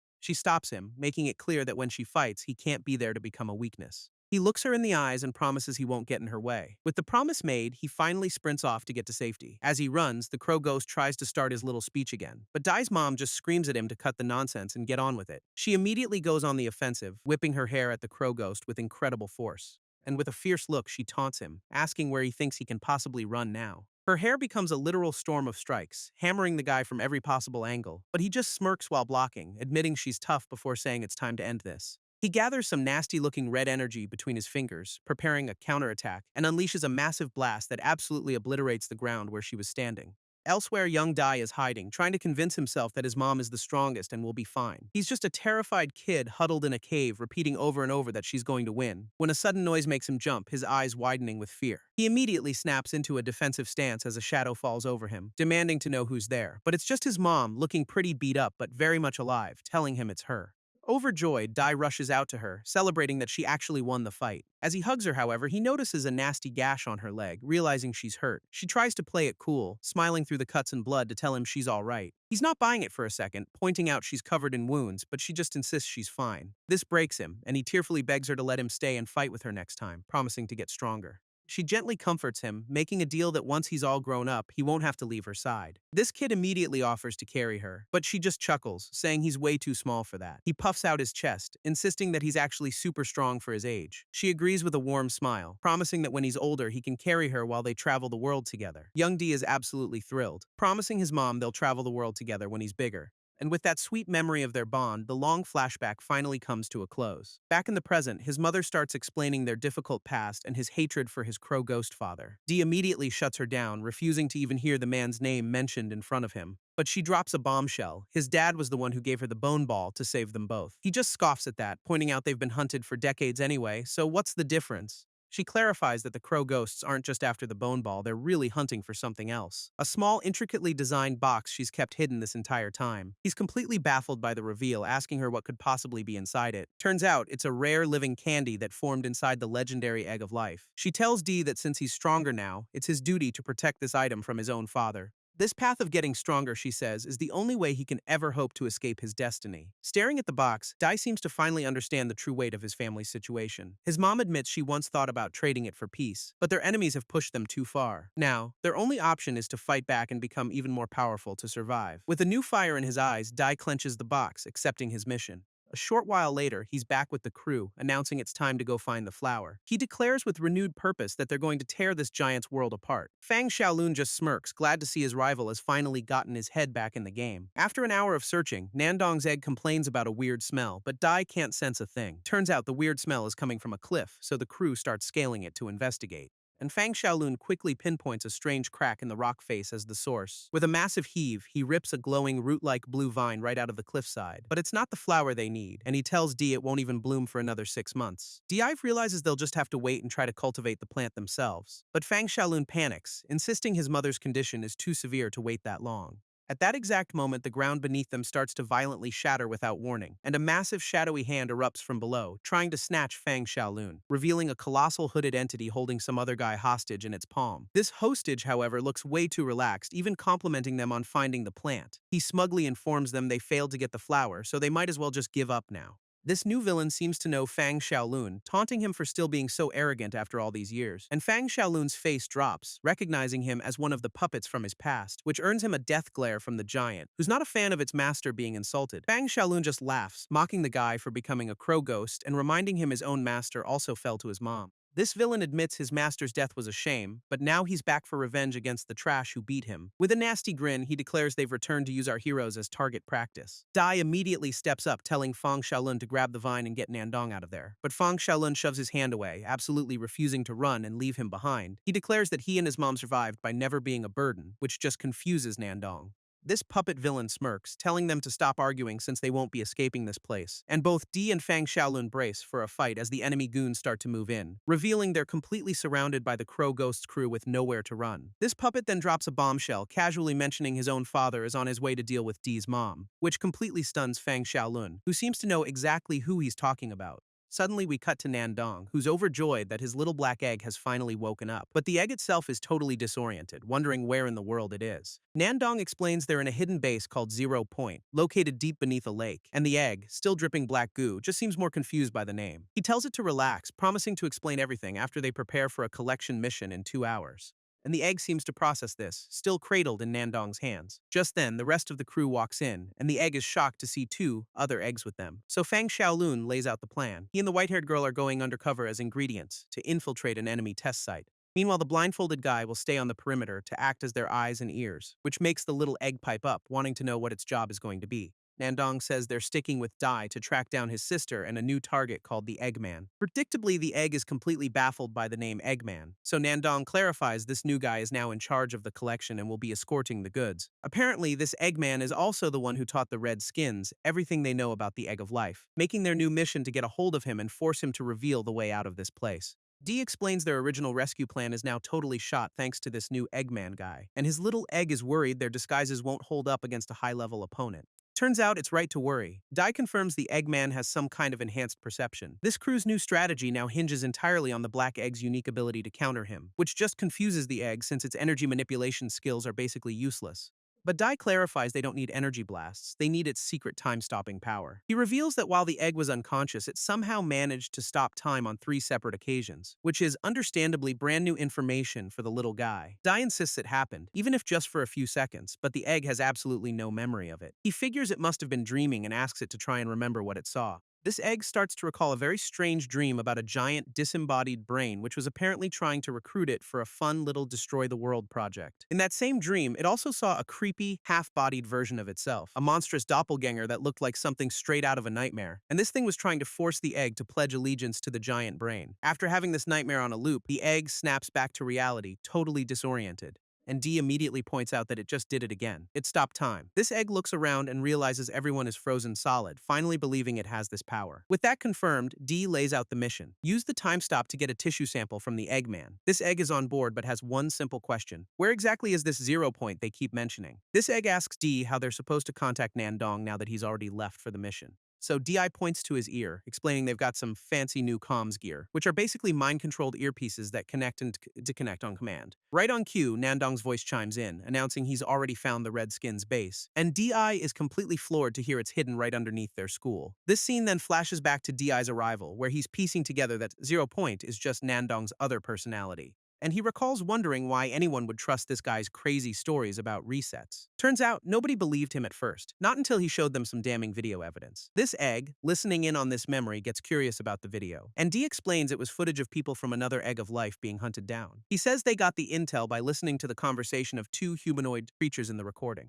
who were in the middle of a brutal fight while casually dropping info about a reset. From their argument, it was obvious they were rivals competing for control over this reset ability, and both were trying to score points with a mysterious leader they called the Master Brain. This egg immediately connects this to the giant, disembodied brain from its own nightmare, and Dai confirms that's their working theory as he walks down the hall. When the egg asks how they even got the footage, Dee says it was likely copied from someone's retina, but he has no idea if the original owner is still alive since the video is just a low-res copy. With the flashback over, Nandong's voice calls out to Dee in the present, and he rounds the corner to see his teammate waiting for him by a doorway. Nandong gives Dee a confident look as he leads the way into the enemy base, and the two of them sprint down a long, eerie staircase deep beneath the school, where Dai immediately spots the glowing blue orbs lining the walls, asking if they're the Redskins' security system, to which Nandong just smirks, confirming he's already done his homework on them. He explains that as long as they suppress their energy, they're basically invisible to the sensors, which makes the little black egg panic, since it has absolutely no idea how to do that. But Dee tells it not to worry, since Nandong's alter ego already slapped a stealth film on it. This is, of course, brand new information for the egg. Changing the subject, it asks if they've managed to find Dee's sister yet, and Nandong announces that their new teammate, Zihai, has already pinpointed her location, which is a massive relief for Dee, who's been searching for her this whole time. This egg, naturally, has no clue who Zihai is. So Dai explains he's the guy who ambushed them earlier, but Zero reprogrammed him to be on their side. Hearing the word reprogrammed makes the little egg sweat a bit, but Nandong cuts in with bad news. The Eggman is heading directly for Dai's sister. Dai is completely stunned, realizing his sister is in immediate danger. Meanwhile, on the school grounds above, everything seems perfectly normal, with a couple of students completely mesmerized by a new girl they've never seen before, who turns out to be none other than Dai's sister, casually owning the courtyard. This reprogrammed guy, Zihai, warns her that her outfit is attracting way too much attention. Dai's sister scoffs, claiming the students are just captivated by her stunning good looks. But Zihai just smirks, telling her not to get a big head and to stick to the plan, and she fires back, warning him not to be the one who blows their cover by turning into a giant again. He gets a little flustered, telling her she's the one who needs to get her eyes checked, which just leaves her completely exasperated by his whole vibe. Suddenly, Dee's voice comes over the comms, asking Zihai what's going on up there, and we see the blindfolded guy on lookout, being told to keep a close watch on their reprogrammed teammate. This lookout questions why Dee is so worried about Zihai when his sister is the one in danger. But D just calls him out, correctly guessing the guy has a crush on his sister. As the lookout sputters, D's sister announces that the collection is officially starting. All around them, students with glowing orbs above their heads begin to march forward in a daze. Back underground, D and Nandong arrive just in time, confirming his sister is right ahead, and so is their target, the ominous orb-headed Eggman. They watch from above as the Eggman approaches Dai's sister, making Dai worry they're too late. But Nandong reassures him, explaining the Eggman won't target her since she's not a redskin. Dai is still on edge, wondering why the boss would meet his sister right before the harvest, and Nandong figures he's trying to extract some kind of information from her. He speculates it's probably intel about the replicated human world, which throws D for a loop, asking if that's the world inside the Egg of Life. But Nandong clarifies it's a world inside a completely different Egg of Life. D is completely floored by this revelation, asking if his sister has really been to another Egg of Life. And the news clearly hits him hard, adding a whole new layer of mystery to her disappearance. Nandong cuts in, telling the little egg their target is right ahead and it's time to shine as they watch the ominous Eggman walking down the corridor below them. He reminds the egg that once time is frozen, it'll be the only one who can move, then hands over a tiny device, explaining it just needs one quick poke to get a tissue sample. Dai asks if it'll hurt the guy, but Nandong assures him it'll be nothing more than a light scratch. With the plan clear, Dai gives the black egg the green light to get started. This little egg confirms it's got the hang of the ability now and is ready to go, unleashing a wave of energy that ripples through the entire area. And just like that, the Eggman and his goons are frozen mid-stride. But something's off. The Eggman's orb-like head is still shimmering with a strange energy. As D sprints toward the target, Nandong explains they can't kill him yet since he has vital information. Dai knows he's right, reminding himself they can't risk alerting their enemies before his sister is safe. He gets into position, planning to get the sample from the back of the guy's neck so Zero can find his weakness. But at that exact moment, the Eggman's head begins to glow intensely, and he suddenly whips around, firing a beam of light that just barely misses Dai's head. Dai is in total shock. This guy just moved while time was supposed to be completely stopped. He can feel the residual energy from the blast that almost took him out, a seriously close call. This little black egg is just as baffled, having no clue how the Eggman could possibly resist its power. Dai looks around, wondering where the little egg is and why it hasn't shown up to help. This egg tells him to forget it and just focus on getting the sample since they're running out of time. But as he moves to lunge forward, a dark tail suddenly wraps around his waist, stopping him cold. He looks up in total shock, trying to see who or what just grabbed him, and realizes he's being physically held back from reaching his target. It's a small horned kid perched on his shoulders, looking like some kind of demon. This kid smirks, informing him that getting a tissue sample is completely useless because the Eggman has multiple bodies. Dai is stunned by this news, having no idea what that could possibly mean. This kid warns him not to risk it, explaining the Eggman's real body is outside the Egg of Life. This one is just a clone made of different material, so a sample from it would be worthless for analysis. It also adds that if the main body detects him, there's absolutely no chance of escape. Dai, clearly not in the mood for this, just tells the kid to let him go. But the kid just zips around him, moving freely in the frozen time, asking why it should bother helping. It then puts a finger to its lips with a smug little shh, only making things more confusing. Dai is left completely on edge, trying to process this bizarre interruption. This kid finally reveals it's helping because it also wants to take down the Eggman right as time unfreezes. This Eggman turns to the kid, calling it Li Sheng, and the kid casually responds, calling him father. Hiding just around the corner, Dai is absolutely floored to hear this. Nandong suddenly grabs his arm, noting that since they seem to share a body, attacking is now off the table. D connects the dots. If that kid is the Eggman's son, their entire mission just got way more complicated. Nandong realizes that since the kid helped them, he's their best shot at a new plan. And while D worries they have no info, Nandong is sure the kid will seek them out again. Suddenly, he silences D, hearing movement from the level below them, where they spot two demon-like guards dragging an unconscious girl through the corridor. It's the little demon kid's sister, and he watches in horror as they just toss her aside. Seeing an opportunity, Dai tells Zero this is the perfect time to swap his own sister out. Nandong is skeptical, questioning if the black egg can even use its time stop again so soon. But Dai confirms they can, explaining he and the egg practiced this exact scenario on the way.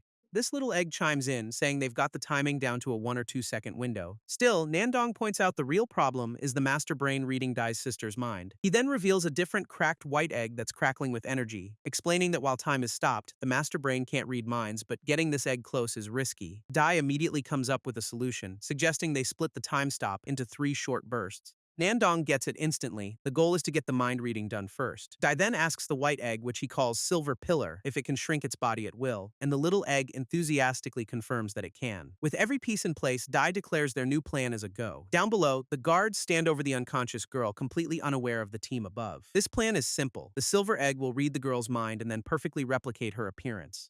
and Dai explains that if it just hides inside her head, the whole process will only take 2 minutes. Dai silently promises his sister he'll swap her out as soon as the silver egg is ready, all while the demon kid's unconscious sister remains their key to the whole operation. Meanwhile, Zihai and Dee's sister are deep undercover, part of a massive crowd with floating eggs. She explains they're at a screening, where the highest quality ingredients are being sorted out. A powerful-looking pink-skinned demon watches over the entire process from a higher level, and it's clear he's a high-ranking redskin in charge of this whole collection. Dai's sister seems totally relaxed, but Zihai is visibly tense about being this close to the enemy. He tells her to just keep her energy suppressed and act normal so they don't get caught. She just scoffs, telling him to worry about himself since the crystal identification is next.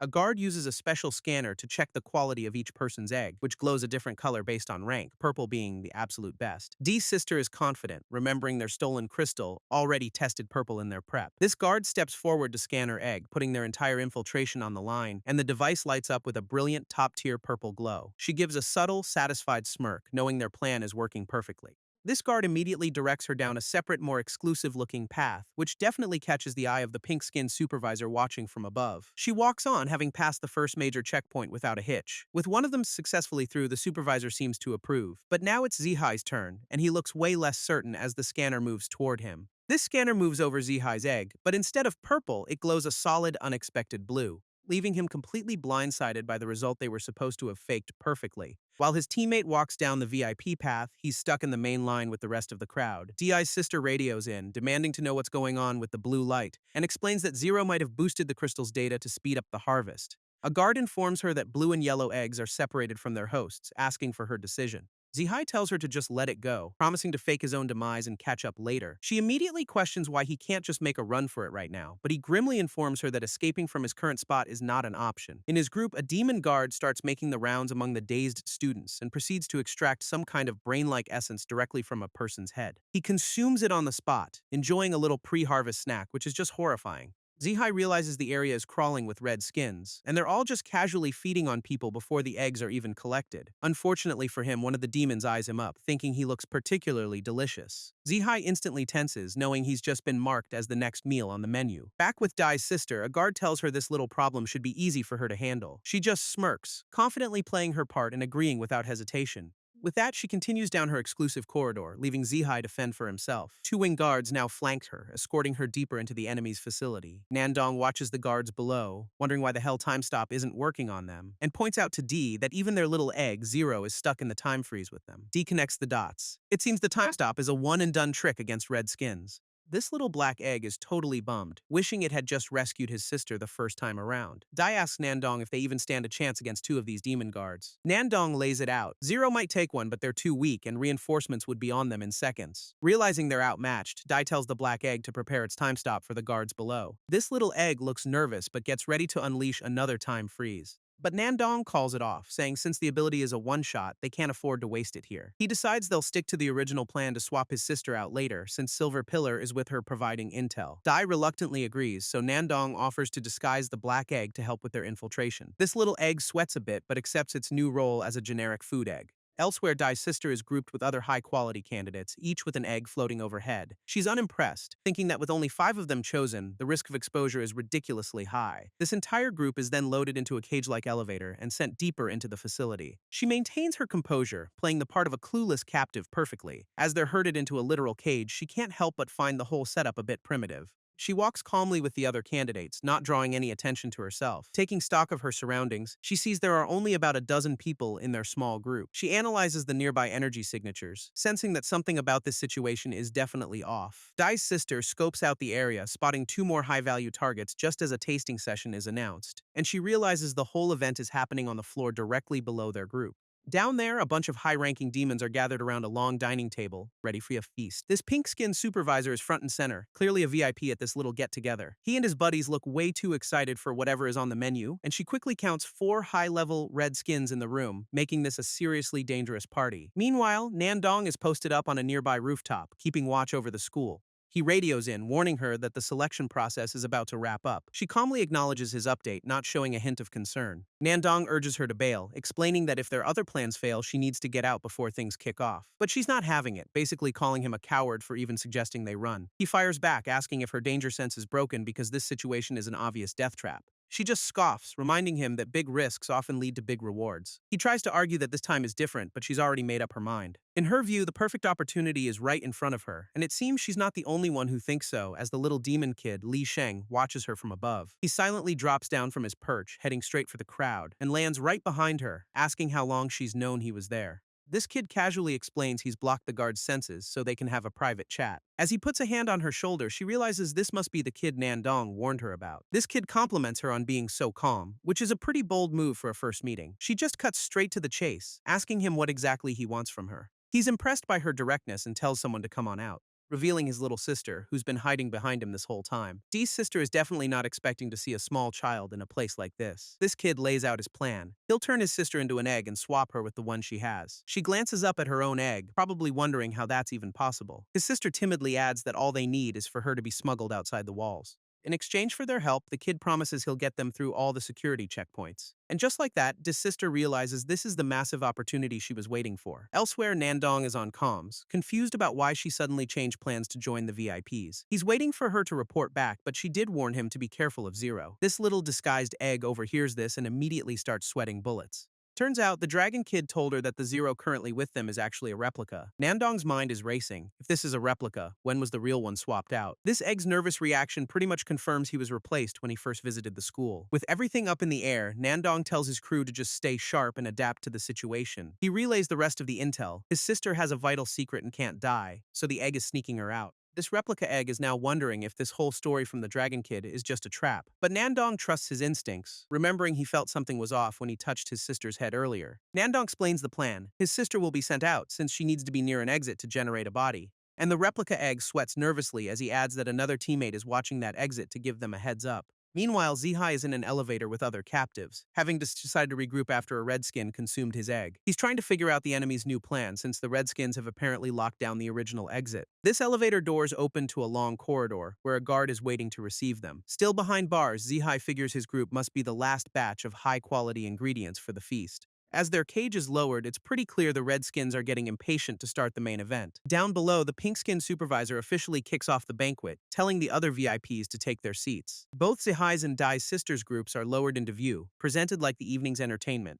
A servant brings out the first course, a bowl filled with that same brain-like essence from before. The supervisor asks for a status report and learns that due to some unforeseen losses, only 25 quality eggs remain. He's not even mad, just happy that this means more of the good stuff for them to enjoy personally. Another demon agrees, saying that the ones harvested on-site are always the freshest. Anyway, a third one smugly reminds the table they have the right to pick 2 live ones for themselves right now, which is overheard by the captives, who now realize they're literally on the menu. One of the demons complains that the last batch sent to their leader was pathetically small. This supervisor just enjoys a little lollipop-like snack, commenting on the strong energy outside the walls. Another demon is about to dig in, wondering aloud if the new medicine from the egg people is any good. But a new voice cuts in from behind, as Li Sheng tells them they'll all find out soon enough. This little demon kid casually appears at the table, and the high-ranking demons are shocked, asking where his father is. Li Sheng smoothly takes charge of the banquet, explaining his father is running a little late, and the pink-skinned supervisor seems pretty amused by the kid's sudden appearance. Meanwhile, Z realizes that they're supposed to take some kind of medicine to sync with the area's energy, which is brand new information for Dai's sister, who's now sweating nervously in her egg form.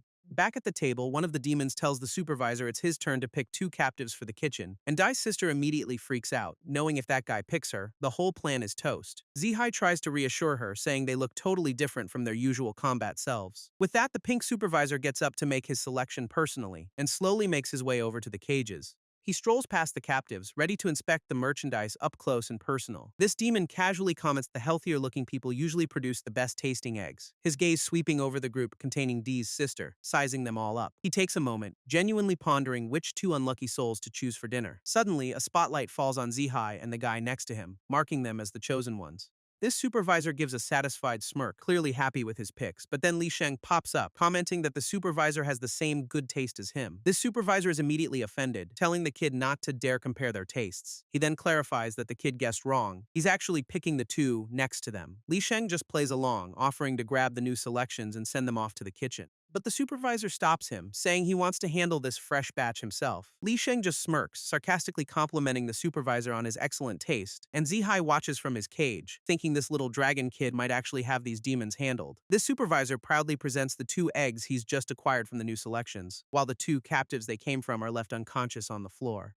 Back at the table, he holds up an egg, telling the others to watch and learn from his expert eye. But as he's about to crack it, a strange energy suddenly blasts out from within, and a mysterious voice screams at him to stop, warning him not to open it. A cloaked figure appears out of nowhere, getting right in the supervisor's face to interrupt him. This newcomer then unleashes a beam of energy that zips right across the entire dining table, striking the bowl of brain-like essence and revealing it's actually a hidden trap from the Black Wheel people. All the demon VIPs are completely stunned, with no idea what's just happened. This cloaked figure then points directly at Zihai, outing him as one of the Black Wheel infiltrators. At the same time, that brain-like substance starts to bubble and writhe, looking extremely hostile. This supervisor, however, ignores the chaos and turns his attention back to the 2 captives on the floor. One of them is still barely conscious, determined to take at least one demon down with him. This supervisor just looks on, completely unfazed by the guy's last-ditch effort. With a final burst of strength, the captive lunges for the supervisor's leg, screaming for him to die. But the supervisor effortlessly dispatches him with a single decisive attack. This captive is left coughing up blood, his final act of defiance, ending in total failure. Having created the perfect distraction, the cloaked figure calmly floats away from the scene. This mysterious newcomer turns to leave, their job as a chaos agent apparently complete, and floats right back up to the cages, rejoining the other captives like nothing happened. Inside, Dee's sister is desperately trying to keep her cool, knowing any sign of panic could blow their cover. This cloaked individual lands silently among them, their presence still a total mystery. She just has to trust the Dragon Kid's plan, figuring he wouldn't send a random person to help. This newcomer stands before Li Sheng's sister, trying to keep their own heart from racing. This little demon girl looks on, a mix of anxiety and fierce resolve on her face. With a hand on her shoulder, the cloaked person seems to be initiating the next step of the plan, and fires a thin beam of energy down at the cage directly below them, which instantly takes out 3 other captives in a shockingly precise and ruthless move. This cloaked person calmly announces that 2 bacterial eggs have been prepared, whatever that means. They then tell the VIPs they're taking this batch of eggs and skipping the main event. This pink supervisor is confused, asking why they'd rush off when the trial is the best part. This mysterious person just says they're following a new secret order directly from the king. All the demons at the table are caught off guard, wondering what kind of secret order this could be. This supervisor turns to one of his buddies, asking if he's heard anything from their leader lately. This other demon says no, but adds that the agent sent to find the core has apparently returned alive. That little tidbit of information definitely gets the supervisor's attention. This cloaked person cuts them off, saying time is up and ordering the guards to bring in a bronze mirror egg. On cue, 2 guards wheel out a massive ornate mirror. One of the demons immediately objects, questioning the use of a bronze mirror on such fragile eggs. But Li Sheng smoothly steps in, assuring him this is a custom job from his dad, totally different from their usual tech. He flashes a smug little grin, promising this gate is perfectly safe for transport. This pink supervisor, however, is clearly not buying this kid's whole act. To sell the lie, Li Sheng runs up to the cloaked agent, calling them father, and asking if the exit is ready. This agent plays along, telling the kid to hurry up and escort the quality captives. They then announce to the VIPs that a convenient exit has already been prepared near the wall to save time, and the supervisor is actually impressed, complimenting them on being so thoughtful. So the cloaked agent just accepts the completely unearned praise with a nod. Li Sheng immediately starts herding the captives towards the mirror, which is now an active portal. Elsewhere, Nandong is on comms, checking if his sister's group has reached the exit location. His scout team confirms their arrival, but reports that some engineer eggs are busy planting strange things into the wall. A very confused Nandong asks them to elaborate on what strange things means. His teammate describes them as bizarre, bug-like creatures with scales. One of the engineers is shown holding one of the little slug-like things right up to the wall, which is then promptly shoved into a glowing spot like it's being plugged in. This little creature squirms as it's forced inside the opening, and its antennae immediately sprout into a network of glowing, organic-looking wires. Turns out the engineers are planting a whole swarm of these things, which are now floating and activated. Nandong's team watches this unfold, noting the triangular formation and wondering what else is in those boxes. This scout opens one of the boxes, revealing the strange things are just a pile of purple goo. Elsewhere, Nandong checks in with Dee, asking if he's seen any sign of his sister. Dai confirms he hasn't spotted her, but he has a pretty solid theory about her location. She's almost certainly hidden somewhere on the other side of that bronze mirror portal. Understanding the stakes, Nandong prepares himself for what's coming next. Meanwhile, in a quiet clearing, the portal stands ready for the escapees. This cloaked agent, who is secretly Daizi's sister, steps through to the other side, and Li Sheng is right there to give a head count of everyone who made it through. He cheerfully asks his father if they're going to make medicine for all 31 of them, but the agent just asks how many doses they should actually prepare. Instead of a full kit, the agent hands over a single crystal-like vial, leaving Li Sheng totally confused, wondering if the extra is a gift for them. This agent just brushes him off, saying they'll be back soon and the kids should stay put. That promise immediately sets off alarm bells for Li Sheng, who can tell it's a lie. He grips the vial, realizing his father has absolutely no intention of returning for them. Still, he plays along, telling the agent he'll be waiting right here for their return, and the agent just gives a simple go on before turning away. As the agent walks off, Li Sheng bitterly realizes they were just lab rats this whole time. He figures that since they failed to become real dragons, they've been deemed worthless. But his expression hardens with a new resolve, thinking it doesn't matter if he escapes or not. Li Sheng's only goal now is making sure the little demon girl, Kelia, gets out of this alive. Meanwhile, Dee's sister approaches a strange swirling vortex in the sky, which churns ominously, waiting for whatever comes next. She then floats up and plunges her hand right into the center of it, pushing her arm deep into the swirling chaos. Back on the ground, the little demon girl watches with a very concerned look on her face, while the rest of the captives just stand there, completely baffled by this whole display. Using her own life force as a catalyst, the agent begins pulling something from the portal, and a strange fleshy root starts to emerge from the vortex, which blooms into a massive otherworldly flower. She holds the flower as other strange tendrils writhe out from the portal behind her, then takes out that single vial of medicine she gave Li Sheng, and pours the entire contents directly onto the flower's petals. This plant immediately reacts, sprouting several long golden tendrils, which quickly grow small glowing blue fruits all along their length. Watching from the bushes, Nandong and his scout wonder if those fruits are the medicine they need, but his teammate reveals there's a similar plant in the ghost pit that the higher-ups call a divine object. He adds that it supposedly came from the core area and is considered a disaster, just like the eggs. A revelation that completely floors Nandong. This scout then theorizes that this egg person might be one of the humans, who survived that core zone years ago. Li Sheng calls out to a new arrival, announcing that the fruits are ready for harvest, and a strange void-faced being appears, simply telling the agent she's done well. This magical tendrils then release all the glowing blue fruits they've grown, which the newcomer immediately collects with a powerful beam of energy. He gathers all 33 of the fruits, confirming the total count for the mission. From the bushes, Nandong's scout realizes the dragon kid isn't the one handling the medicine after all, remembering how Dee's sister warned them that getting their hands on it would be impossible. So Nandong grits his teeth, knowing their only hope is for a special blood mixture to take effect. Turns out this was all part of a prearranged plan with Li Sheng, who had found a knocked-out Nandong earlier to confirm his identity. He told him to just play dead and listen to the instructions carefully, handing over a vial of his own blood for Nandong and his team to use. Once it circulated, it would change their skin tone, letting Li Sheng sneak them into another group for the food eggs. Back in the present, Nandong's expression is grim as the plan unfolds. His scout suddenly notices that Nandong's skin has already changed color, and Nandong points out that his teammates has changed as well. This scout breathes a sigh of relief, realizing the blood has finally finished circulating. Now all they have to do is wait for the Dragon Kid to create an opening for them to join the main group, and Li Sheng, for his part, looks completely confident, as if everything is going exactly as intended. This scout muses that he once heard a legend about finding the lost dragon race from 500 years ago for a massive reward, never thinking it was real. Nandong's scout can't believe he's actually seeing a real living dragon after all this time. Nandong quietly wonders if just mixing their blood is enough to pass them off as eggs for the plan. His scout is fully committed, though, vowing to get revenge on the red-skinned demons for his mother. Nandong, ever the pragmatist, asks if he's absolutely sure his sister is on the outside. This scout confirms, saying Li Sheng told him that the agent already left the facility. When asked for a name, the scout admits he only got a vague description from the Dragon Kid. Nandong throws out a worst-case scenario, questioning what they'll do if she's still inside. But his teammate has complete faith in their new ally, insisting Li Sheng wouldn't deceive them. Meanwhile, Deed stands with the other captives, watching as the floating eggs hover ominously above. This void-faced newcomer begins conjuring a swirling portal of his own, and Dee realizes this guy is opening an exit using a completely different method than before. One of the eggs even starts sweating, as if it knows something weird is happening. Dee recalls hearing that the red-skinned demons use a special glove to activate these things. But Li Sheng had revealed a grim secret. That glove was made from someone's actual skin. This very thought of it is enough to make anyone's skin crawl, literally. Back in the bushes, Li Sheng and Kelia show up, telling Nandong's team it's time to move. This little demon girl gives a cheerful wave, ready for the next phase of the escape. At that moment, two of the floating eggs above the captives begin to glow intensely. This void-faced agent pushes a strange ring-like key into the swirling vortex he created, and the portal immediately stabilizes, opening a path for the next group to pass through. Dai and the other captives finally lay eyes on their supposed exit, a massive, swirling vortex.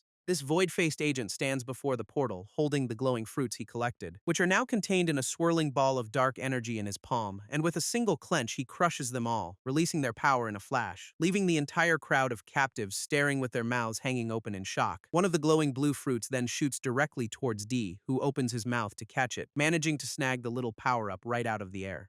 He notes that the magical escape fruit tastes surprisingly like almonds. Just to make things weirder, the void-faced agent casually splits into three identical copies, who all announce that it's time to enter the portal and everyone needs to follow. These three agents then lead the procession of captives towards the swirling gateway. Dai's friend is absolutely ecstatic, believing they're finally getting outside the wall, but Dai just gives a grim confirmation, clearly not sharing his optimism. One by one, the captives begin stepping through the strange, liquid-like surface of the portal, and Dai follows them in, bracing himself for whatever comes next. They emerge not into the outside world, but into a bizarre, star-filled void. His friend is completely baffled, wondering if this is what the outside is really like, and theorizes that this strange space is made up of countless little points of life. Dai can only question what points of life is even supposed to mean here. This group continues their silent march through the endless, starry dimension following their mysterious guides. Meanwhile, back at the Bronze Mirror, a new group of red-skinned demons has gathered for their own exit, and the void-faced agent arrives with a suitcase, immediately drawing their suspicion. He plays it cool, claiming it's just some of his research results, which of course makes one of the demons even more curious about what's inside. This agent agrees to share later, but insists they're on a tight schedule and need to move. Another demon pulls his nosy friend back, telling him to drop it so they can finally leave. With that settled, the entire group of demons walks into their own swirling portal. This void-faced agent stays behind with Kalia, telling her to wait for him to return. This little demon girl looks worried, reminding herself to be strong now that her brother is gone.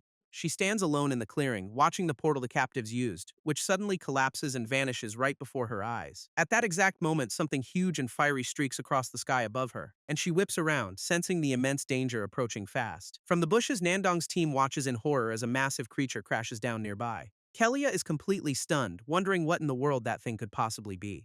Back in the starry void, the captives are still on their endless, silent march. This void-faced clones casually discuss how the king's recent colonization experiments have been a total bust. Dee's friend is practically vibrating with excitement, thinking they've finally reached the exit to the outside world. Dee forces a smile, saying it's great they're all getting out, but he clearly knows better.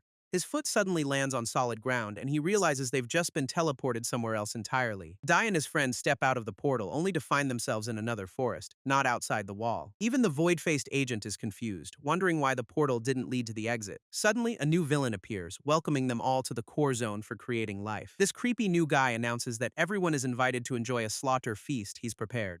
At that moment, a group of pink-skinned aliens also gets teleported in, realizing they've been trapped. This host addresses the newcomers as invaders, extending the same grim invitation to them. These aliens are understandably confused, wondering what he even means by a slaughter feast. One of the hooded aliens just smirks, completely unfazed by the dramatic announcement. This pisses off the host, who immediately launches an attack, telling the alien to die, unleashing a wave of dark energy that rushes straight for the cocky alien. But the attack just bounces off, leaving the alien completely stunned by the deflection. His companion points out that his wings are literally dissolving from the blow. Sure enough, the wings on his back are melting away into nothing. This guy screams out in agony from the unexpected damage. Our creepy host mocks them for their slow reaction, saying they aren't even his real opponents. To let them grasp their predicament, he announces the feast will officially begin in 15 minutes. Dai and his friend can only stare in disbelief at the 15-minute countdown. This host clarifies this event isn't just local. It's happening across the entire life creation zone. Dai looks up at a floating egg, realizing the true goal is to wipe out all the life inside them. With that, he tells everyone to use their 15 minutes wisely, since running or hiding makes no difference.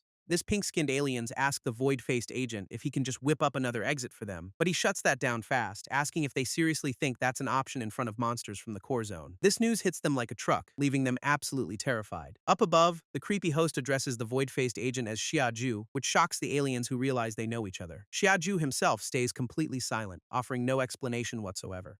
With a final taunt, the host tells everyone to use their 15 minutes wisely because he'll be watching the whole show, adding a chilling reminder that they have to actually survive to see him again. He vanishes with a laugh, leaving everyone stranded in the deadly forest. This pink aliens immediately start to panic, demanding to know how Xiaju led them into this mess. Unfortunately for them, Xiaju just says they're on their own now. One of the aliens snaps, declaring they'll just make their own exit since they have a glove too, and a new portal begins to swirl open as they put their plan into action. Xiaju just watches them go, completely unbothered by their little escape attempt. Meanwhile, back in the void, Dee and his friends see a portal appear before them as well. This pink-skinned aliens and a few other captives immediately make a break for it, but Dee and his friends stay put. Suddenly, a voice in Dai's head points out that the red-skinned demon who took out his mother is in that escaping group. Dai stares at a floating egg, confused by the telepathic message he's receiving. This voice reveals that the guy he's with is a fake Nandong, a clone, and his target is among those 7 who just left. Dai realizes this explains the weird feeling he's had all along, but the voice says he's still missing the point.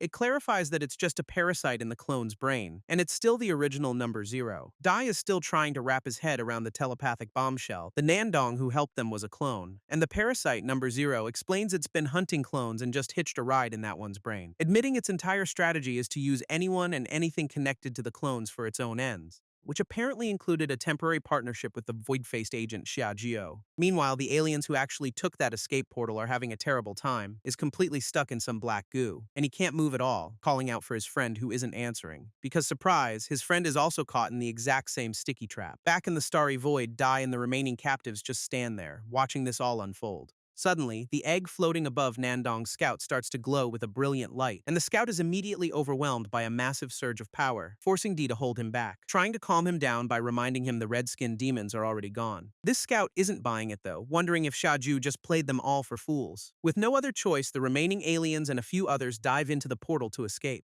They emerge back in the forest only to find their two friends still completely paralyzed in the goo. This female alien checks on them, confirming they're totally unresponsive. Turns out the kid tried to snatch the host's suitcase and got them both captured in the process. Realizing they're out of time, she tells the hooded alien they need to abandon them and leave now. So the survivors grab one of their paralyzed friends and make a run for it. Back in the void, Dai's original buddy gives a surprisingly determined look, before suddenly breaking away from the group and sprinting off on his own. Dai's buddy makes a bold move, ditching the group and diving headfirst into the portal alone. He lands back in the forest, realizing the entire ecosystem has already changed since they were last here. Wasting no time, he asks his floating egg companion if it can pinpoint the location of their target. Turns out, as long as even a piece of the target's body remains, the egg can track it down. So the new plan is to find the body, retrieve the core, and finally escape this whole death trap. He calls out to his partner, and the two of them sprint off into the woods to start the hunt. Meanwhile, Dee's group is hiding out in a much darker, creepier part of the forest. This masked guy is confused because the black goo trap is gone, but their friend is still completely unresponsive.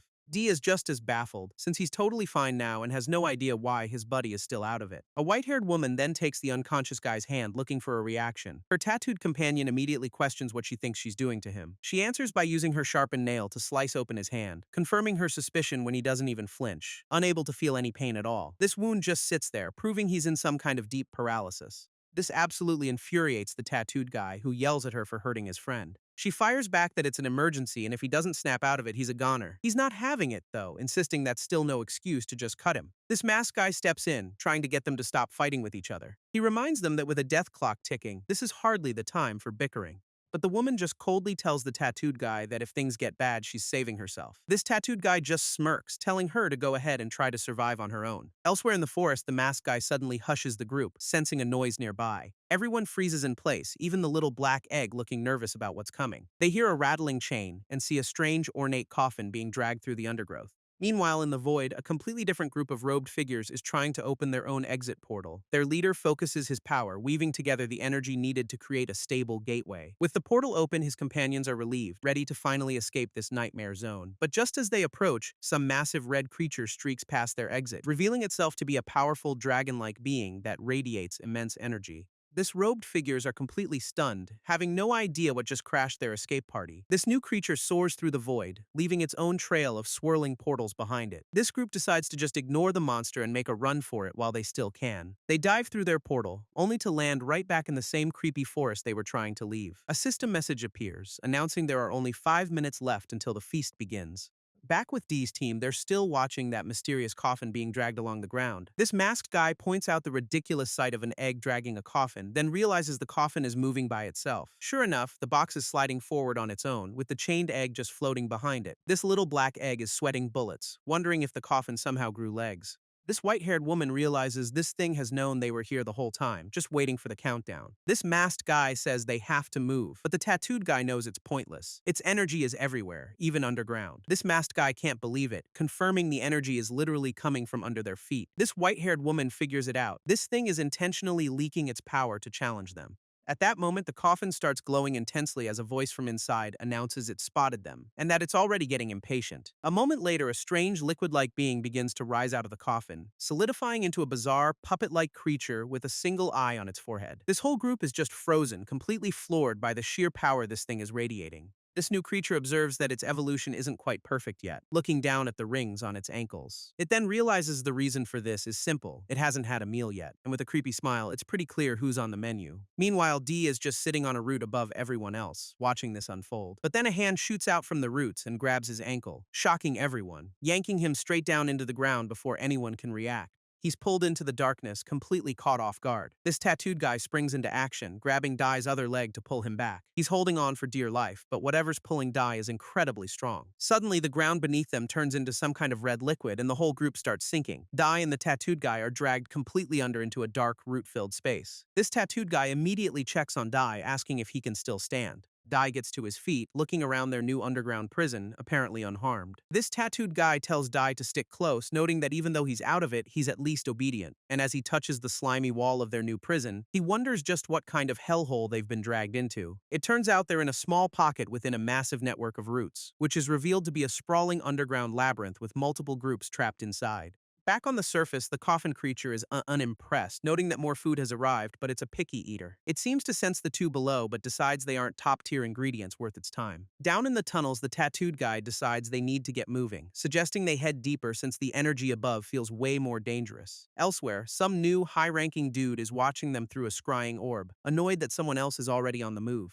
He decides to send a quick telepathic message to get things started, and a bright light flashes from the orb above his head, hitting the coffin creature with a powerful mental command. This creature is clearly not happy about being ordered around, and it tells the voice in its head to stop nagging it. This powerful observer just smirks, apparently satisfied with the result. He then begins to walk through a different, much calmer area, looking down at some strange pods and wondering why the three kings haven't woken up. Inside these pods, we see the silhouettes of three powerful beings being incubated. He figures the main brain must be unresponsive because it's busy feeding power to these kings. This high-ranking observer decides that as the main brain's new agent, he doesn't need permission anymore, and elsewhere, a new masked character with a bizarre halo gets some kind of signal, announcing with a smirk that it's officially time for the feast to begin. Back with Dee's group, the white-haired woman and the masked guy are sprinting through the dark woods, and she's wondering why the little dragon girl she was watching hasn't woken up yet. Turns out the girl was given a heavy sedative to keep her quiet, so she'll be out for a while. Suddenly, a disembodied white hand lunges right at her from the darkness, but she manages to dodge out of the way just in the nick of time.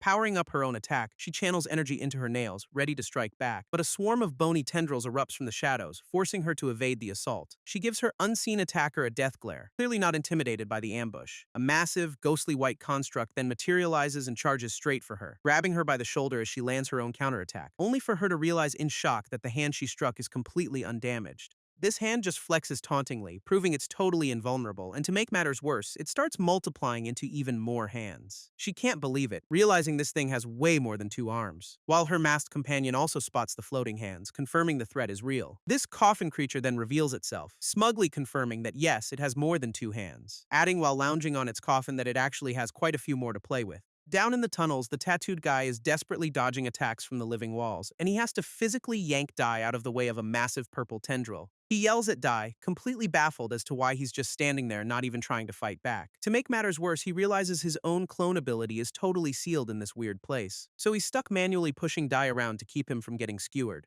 He smirks, though, noticing that at least the kid is obediently following his every command. Dai just stares forward with a blank, determined look, waiting for his next instruction. This two of them continue running deeper into the creepy organic labyrinth. This tattooed guy tells Dee to stick close as they navigate the twisting corridors. And Dai's eyes suddenly flash with a sharp, renewed focus, as a small piece of dark energy falls from his pants onto the ground. This little sp of power immediately flares up, swirling with dark energy, and then shoots forward to wrap around Dai's arms and legs like a suit of armor. With a confident smirk, it looks like our boy is finally back in the game. His companion, meanwhile, tries to slash his way through the tunnel walls, but his attacks do absolutely nothing as the fleshy walls just regenerate instantly. He's furious, complaining that he'd rather fight a real enemy than be stuck in a prison. He then catches himself, realizing his temper is flaring up for no good reason. It reminds him of how his mom used to nag him about it, and he actually misses that now. Elsewhere, a pair of hands press up against a strange, purple, liquid-like barrier. This tattooed guy's mind flashes to a weird memory of Dai pinching his cheeks, and he's just completely mortified by the whole situation, while Dai just stares back with a dead serious expression,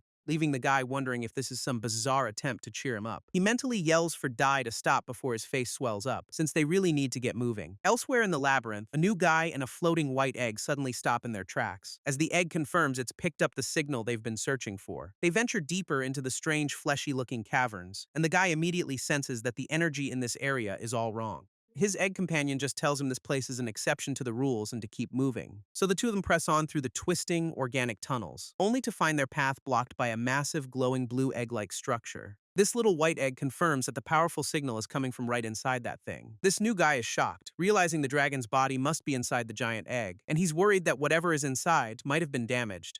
But the egg reassures him that the core is perfectly stable and won't be affected by the environment. With that, the little egg's shell suddenly splits open, revealing a single massive eyeball as it prepares to scan the larger egg. It shoots out a beam of energy, directly probing the surface of the giant blue object, explaining that while their tech is still new, it's enough to adapt to the situation. This egg reminds its partner that without the dragon's help, they never would have escaped the knights in the first place. It clarifies that the knights are staying out of this, so they only have to deal with some newborn apostles who are still weak. This guy isn't buying it, thinking his little egg companion is being way too optimistic about their chances. This egg just droops, already tired of the lecture it knows is coming.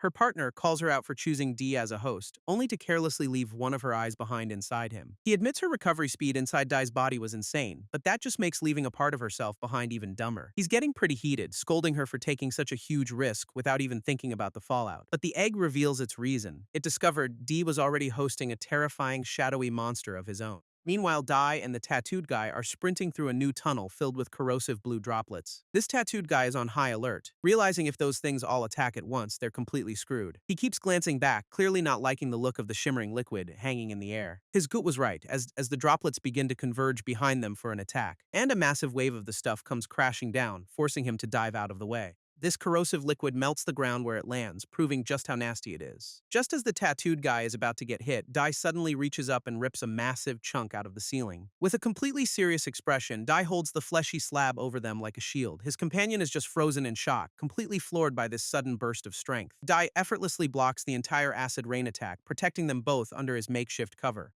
This tattooed guy can't believe it, since his own attacks barely even scratched these walls. And yet this kid he's been protecting just tore a piece out like it was styrofoam. This tattooed guy can only watch as the corrosive rain hammers down from above, while the fleshy shield, Dai, ripped out of the wall tanks the entire assault without a scratch. This completely shatters his worldview, since he was supposed to be the one doing the protecting here. He's having a full-on meltdown, realizing the kid he's been babysitting is now his bodyguard. From the shadows, a mysterious new guy is watching the whole bizarre scene unfold, and he gives a little smirk, clearly finding their predicament pretty entertaining. Elsewhere, the coffin creature suddenly feels a sharp pain, realizing something is wrong inside its own body. It just shrugs it off as a warm-up, deciding to unleash its full power and see how they handle it. But then a much sharper, more intense pain hits it right in the chest, leaving it clutching itself in genuine confusion and agony. This mysterious watcher is shocked, seeing that D and his buddy have already dug a new escape tunnel. This coffin creature is also baffled, wondering if they somehow predicted its attack and preemptively dug their way out. This watcher notes D's protective nature, which gives the coffin creature a nasty idea. It smirks, deciding to show D what betrayal feels like by turning his own friend against him. A moment later, a sharp tendril erupts from the fleshy ground right beneath the tattooed guy's feet, skewering him from below as dark energy wraps around his body. He looks up with a sinister grin and glowing eyes, now completely under the enemy's control. In a completely different area, two abandoned suitcases lie in the grass, hinting at more victims. A woman with a strange halo tells a shadowy being that controlling her body won't get them any information. This creature reveals it already knows they're a mix of replicas and another race who escaped from a different egg of life. This woman with the halo is completely stunned by the sudden appearance of new arrivals, as a blue-haired guy casually stands over a downed monster, telling her they're also in the know. She's baffled, demanding to know how they could possibly know about Xiaolun. His faceless companion explains their simple motivation. They just want to use the seed of hope to revive loved ones. This revelation seems to hit a nerve, leaving her completely speechless for a moment. Back in the tunnels, Dai channels dark energy into his fist, preparing to make a move. He lands a solid punch right on the tattooed guy, shattering the coffin creature's mind control, leaving his companion dazed but free as D stands ready beside him. This coffin creature is absolutely floored, unable to believe his puppet was just broken. To make things worse, he sees the white-haired woman and her masked partner have also joined the party. This masked guy checks on his partner after she took a hit during the chaos. She brushes it off, insisting she's tough and perfectly fine to keep fighting. Her intense glare confirms she's more than a little angry about the whole ambush. Furious that his plan failed, the coffin creature decides to stop playing and just absorb them all. But he's suddenly hit by an attack from nowhere, coughing up blood in total surprise. This masked guy and his partner are shown, having taken some damage but still in the fight. Suddenly, a massive energy beam cuts through the darkness toward the battlefield, ripping through the fleshy landscape as another player enters the fight. And it's Dai who lands on the scene, having apparently moved at incredible speed. Now reunited, Dai and the tattooed guy stand together, ready to face the real threat. This masked guy is down but still protecting his partner, who seems to be calling out for Dai. While the coffin creature clutches its chest in total disbelief that it actually got hit, Dai and the tattooed guy stand over him, with the latter taunting the monster about its little impossibility problem. His smirk fades, though, as he realizes D is about to do something absolutely insane. And he's right, as our boy becomes a human meteor of dark energy, plummeting straight for the enemy. This attack connects with brutal force, completely engulfing the monster in that shadowy power, creating a massive vortex of energy that swirls around the impact zone. This dark power then wraps around the creature, trapping it inside a perfect crackling sphere, leaving the tattooed guy completely blind to what's happening inside the dark prison. Suddenly, a bunch of bone-like spikes try to pierce their way out of the sphere, prompting the tattooed guy to check if the other two are alright after all that chaos. This masked guy confirms they're banged up but have no life-threatening injuries, and then asks a pretty important question: where did the black egg go? Turns out the monster absorbed it right into that orb embedded in its chest. This makes the tattooed guy realize why D was so fired up and went straight for the kill. Back at the sphere, the dark energy continues to rage, containing the struggling monster inside. Elsewhere, the true mastermind, a bizarre spiky hollow creature, seems to be watching all this unfold. This main boss is getting seriously annoyed, wondering why its apostles are failing one after another. It's clearly frustrated that its carefully laid plans are completely falling apart, and in its anger it begins to manifest a new, shadowy beast to send into the fight. This bandaged apostle is stunned, realizing two of the three emperors were just absorbed, and he's still confused why the main brain wanted him to retrieve that black egg in the first place. Just then, a massive surge of energy erupts from the shadowy mass, leaving the bandaged guy completely speechless at what's happening. From the darkness, a new form begins to materialize. And a moment later, someone new steps onto the scene. This new arrival is a long-haired guy with a golden visor, looking like he owns the place. And he carries himself with an unnerving level of confidence, while a smug little smirk confirms he's definitely bad news. This bandaged apostle nervously welcomes him as the third emperor, congratulating him on his birth. But the new emperor immediately demands to know the location of someone named Shaolun. His subordinate is confused, claiming he doesn't know the name since he never bothers to remember them. This emperor tells him he'd better start remembering, because that person is his new master, which completely short-circuits the apostle, who insists his only master is the main brain. Turns out that's old news, as the emperor casually reveals he already absorbed the main brain, leaving the poor apostle to stare in absolute horror at this betrayal. Without warning, the Emperor's hand shoots out, snatching the spiky halo floating right above the Apostle's head, and he crushes the object in his fist, absorbing its power for himself. With a grin, he announces he's finally found the location he was looking for. This bandaged Apostle is left reeling after his new boss just betrayed their old master, and this new Emperor calmly states that the main brain was about to die anyway, leaving his new subordinate completely speechless and terrified.